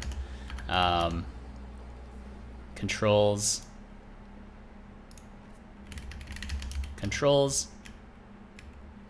Any character key. Press tab to switch hammer. And then we'll have license at the bottom, or I guess source. Something like that. So save. We can view the page as well. Oh, my eyes. It's so bright. Make this white. Make links like a pinkish. We'll make this near black. I think having just an entirely black background is kind of painful. He says as he now ponders making it entirely black. There we go. There we go. Look at that. Let's continue editing the project just because I like setting metadata. So this is keyboard. No mouse. Few seconds? Yeah, probably. Multiplayer support? Yes. You can play local multiplayer. Technically local. It's technically local multiplayer. There are no languages. I love it. Yeah. I mean, it's not wrong. This is local multiplayer, right? Because you could just have a friend also on the keyboard. Pressing keys along with you. Engines and tools. Let's see. Let's add Godot. 4. Did I say 4? I meant 3. License for code. Apache 2. License for assets. There are no assets. Well, I guess there is like the one asset. Send it. Yeah, that's cool though. So it just works. Trademark. And I'll update this later, right? Maybe I'll just update it right now, who knows. So one of the more important things is that we need to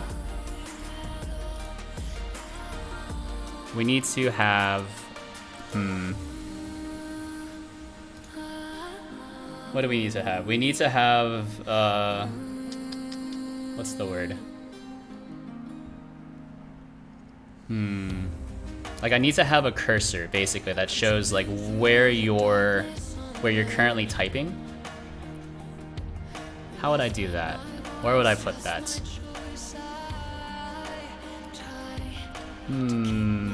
So a paper container.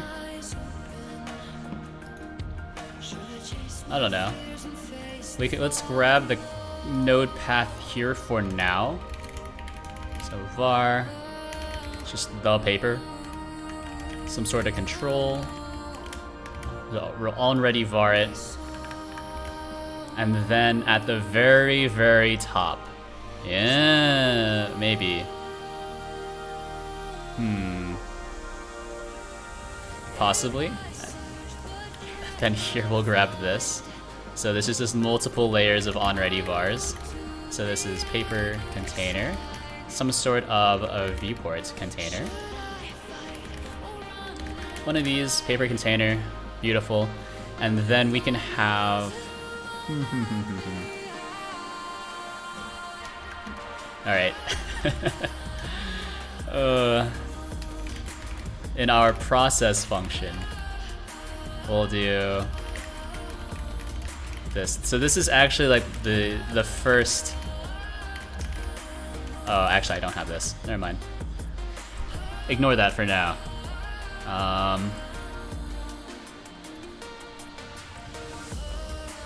What if we just draw directly on this color rect, right? So we have, this is like the, I guess the background, right? So it's called onReady var background. Color rect is equal to whatever this is, right? And so since we have access to the background, we can do background. Oh, no, we can't. Wait. Yeah, no, we can't do that. Okay, that's a bad idea. So the idea here is that since I have paper container contains a paper, right? And then paper contains the actual drawing position, or I guess like the counter, right? And so since we have access to that, inside of the main display, which is our kind of our main drawing medium, we can have just another thing. So this is, we'll call it like the cursor, I guess. So where do we want to put that? We can just make it a node 2D. So we'll call this cursor. Maybe we'll call this a sprite. It doesn't have to have a sprite immediately. Or maybe we'll just make it a sprite right now. Change type, sprite. So you are now a sprite. This is now the cursor, right? Save, slap this into here. So this is the cursor, right? And then the texture, we'll just make it the Godot icon for now. Right, and then we'll attach a script to it. So, actually, no, we don't. What am I doing? This will still work though. Clearly, I've just lost track of how this application works. So this is our cursor, some sort of sprite. Cursor, yes. And then process. We're not going to be using delta at all, so that's fine. We'll go into we'll do cursor dot position is equal to paper container dot paper dot count. I call it count. This is like many layers deep. Counter. All right, so will this work? Oh geez. Allow access. Yes. Aha! It works. It looks a little jank. It looks a little jank, but you kind of get where I'm coming from here, right? I wonder if can I just draw like an unfilled circle instead of doing this? So what kind of draw functions do I have here? So this is in canvas item. So we can draw like a multi-line, multi-mesh. Draw a mesh? No. How do you draw an unfilled circle?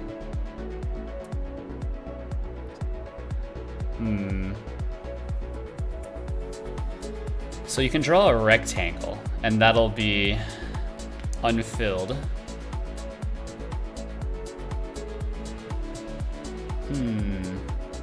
I guess it's not possible. You can only draw an unfilled rectangle. I suppose.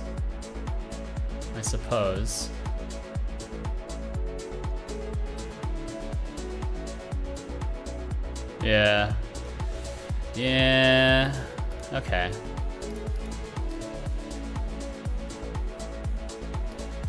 So if we did something like bar draw position. Yeah. I guess it does make sense. Maybe I'll just have like a very small circle that we'll draw, right? So this will be like its own radius, right? So float, we'll call this like something very small, because all you need to do is be able to, oh, you know what? We need to have multiple colors. Otherwise, sometimes you'll just lose track of it. All right, you know what? Yeah, let's just create something really quick. So we'll go into here.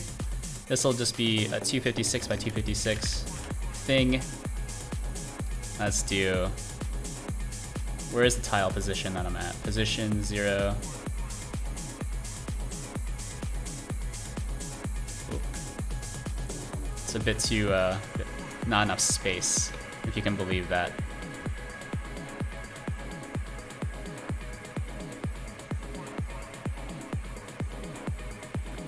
Getting very confused. So I can kind of see in the bottom, right, there we go. So there's our big circle.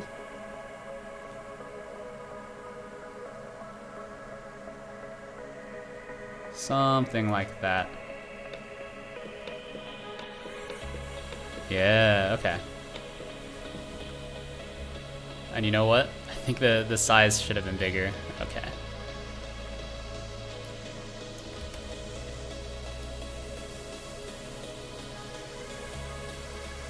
It's probably good enough. No, it's not. There's a good way of doing this and there's a bad way of doing this. I'm trying to avoid the bad way of doing this. So 256.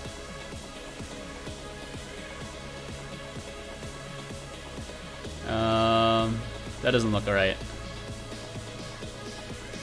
It could be right.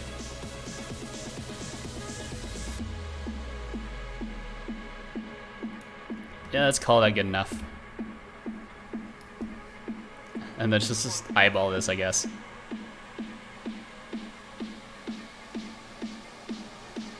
Alright, good enough. Send it. Export. This is the cursor. And then here, we'll say goodbye to the Godot texture. And now this is just going to be big circle. Yeah, look at that. And so we can also make this a bit smaller, probably half the size of it. And we can look at this. And something like that. So you always know where the cursor is. So we can move it over a little bit. Yeah.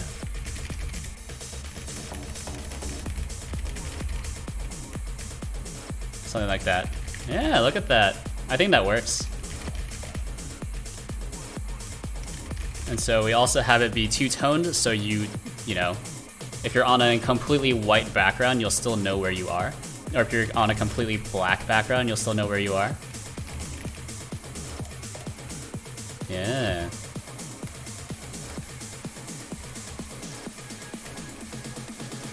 Look at that, that's cool.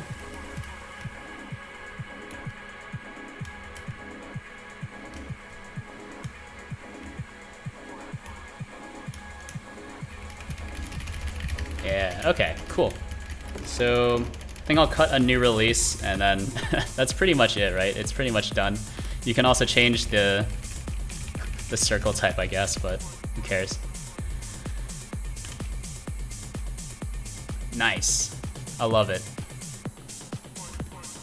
I guess we might as well save this to Godot as well. So this is cursor. Yeah. So say goodbye to pixel edit. Let's cut a new release. So we'll go into export. Hold on. Before we go into export, let's delete everything. Let's export. Maybe try a different mixing too. Yeah, that'll be for next time, right? This is pretty good for now, in my opinion.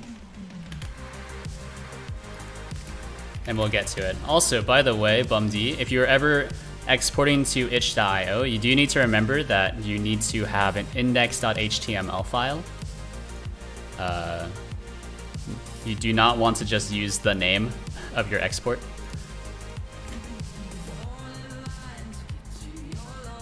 So maybe it's just me who has that problem though. All right, so there is the new zip. Let's go to itch.io, go to a dashboard, color typewriter. Let's edit the tool. We'll go here, delete the file. Oh, you know what, hold on. Color typewriter HTML, just so I don't forget. So delete this. Upload files, color typewriter.html. Look at that. Save it. So loading tool for the first time. Look at that. Just wait for it. It'll come back eventually. Oh. Also do need to type at least once in order to get focus. Look at that.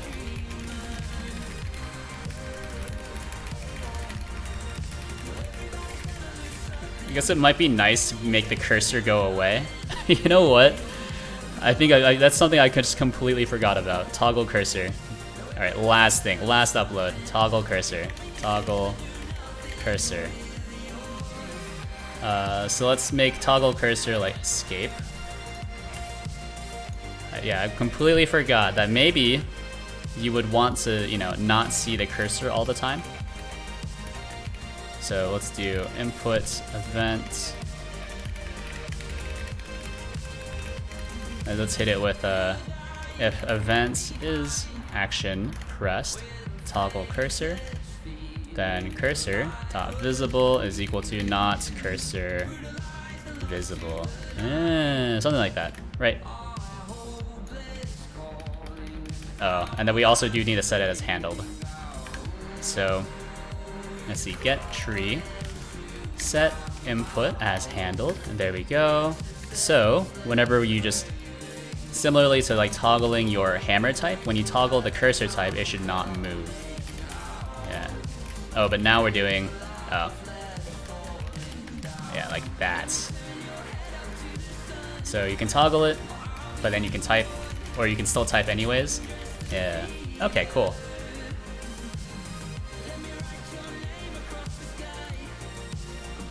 And I think the last thing is I would like this to be a bit bigger. Probably like a 16 by 9 resolution. 16 by 9. That's not 16, that's 1900 by 9. So now it's a big lad. Oh. What's going on with that? So does this container need to be updated? So this is right.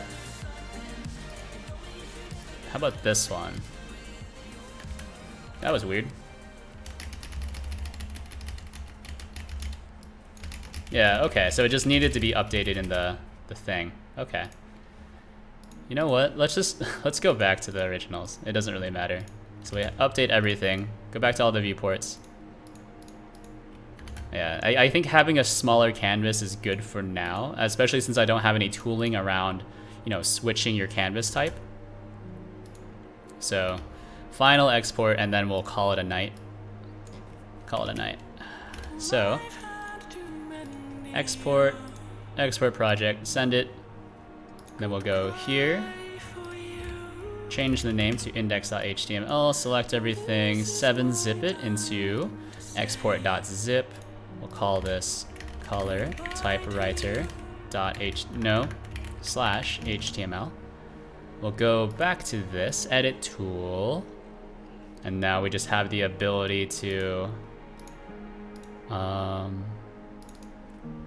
toggle your cursor.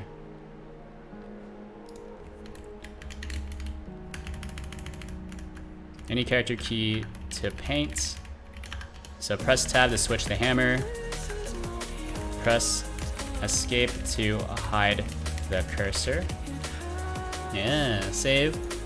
View page. Loading tool for the first time. I should probably try to avoid uploading things too often. Yeah, so you can press escape. Switch the hammer type.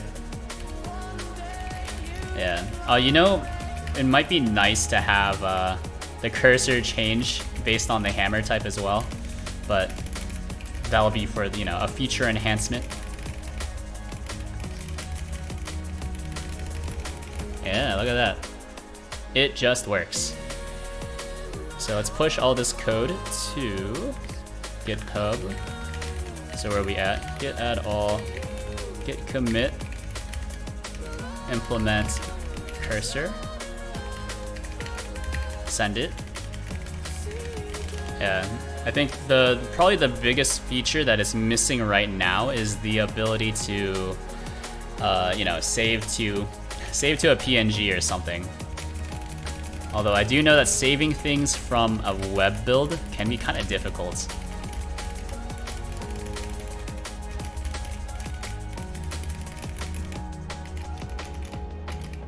Because I have made a web-based tool before, and it was very difficult in order to actually like grab the resulting file. You had to like do some weird like element manipulation and then, you know, download from there. Yeah. Look at that. You have nice autumn colors if you just roll your left hand. And then you have, I guess, bubblegum colors if you roll your right hand. What colors are these? It's like Wario. Yeah, something like that. That's cool. Anyways, thanks all for tuning into the stream today. I will be live on Tuesday from 7 to 10 p.m. Eastern Time, working on something else. Or maybe on this, I don't know. I mean, this is more or less this is more or less complete. Like this has matched my original vision, so maybe I'll work on this later, maybe I won't. Probably what I'm going to be working on is this VTuber renderer, trying to finish this up so I can move on with my life. I feel like I say that every time. But yeah, you know, check out the Discord in my description below. Check out my itch.io. You can also find that in my description. You know, check out my GitHub where this code also lives. It is released for free under Apache 2 license. So you can even use it commercially as long as you credit me. And yeah, I will see you later. Take it easy. Where's OBS? Alright, there it is. Alright, later.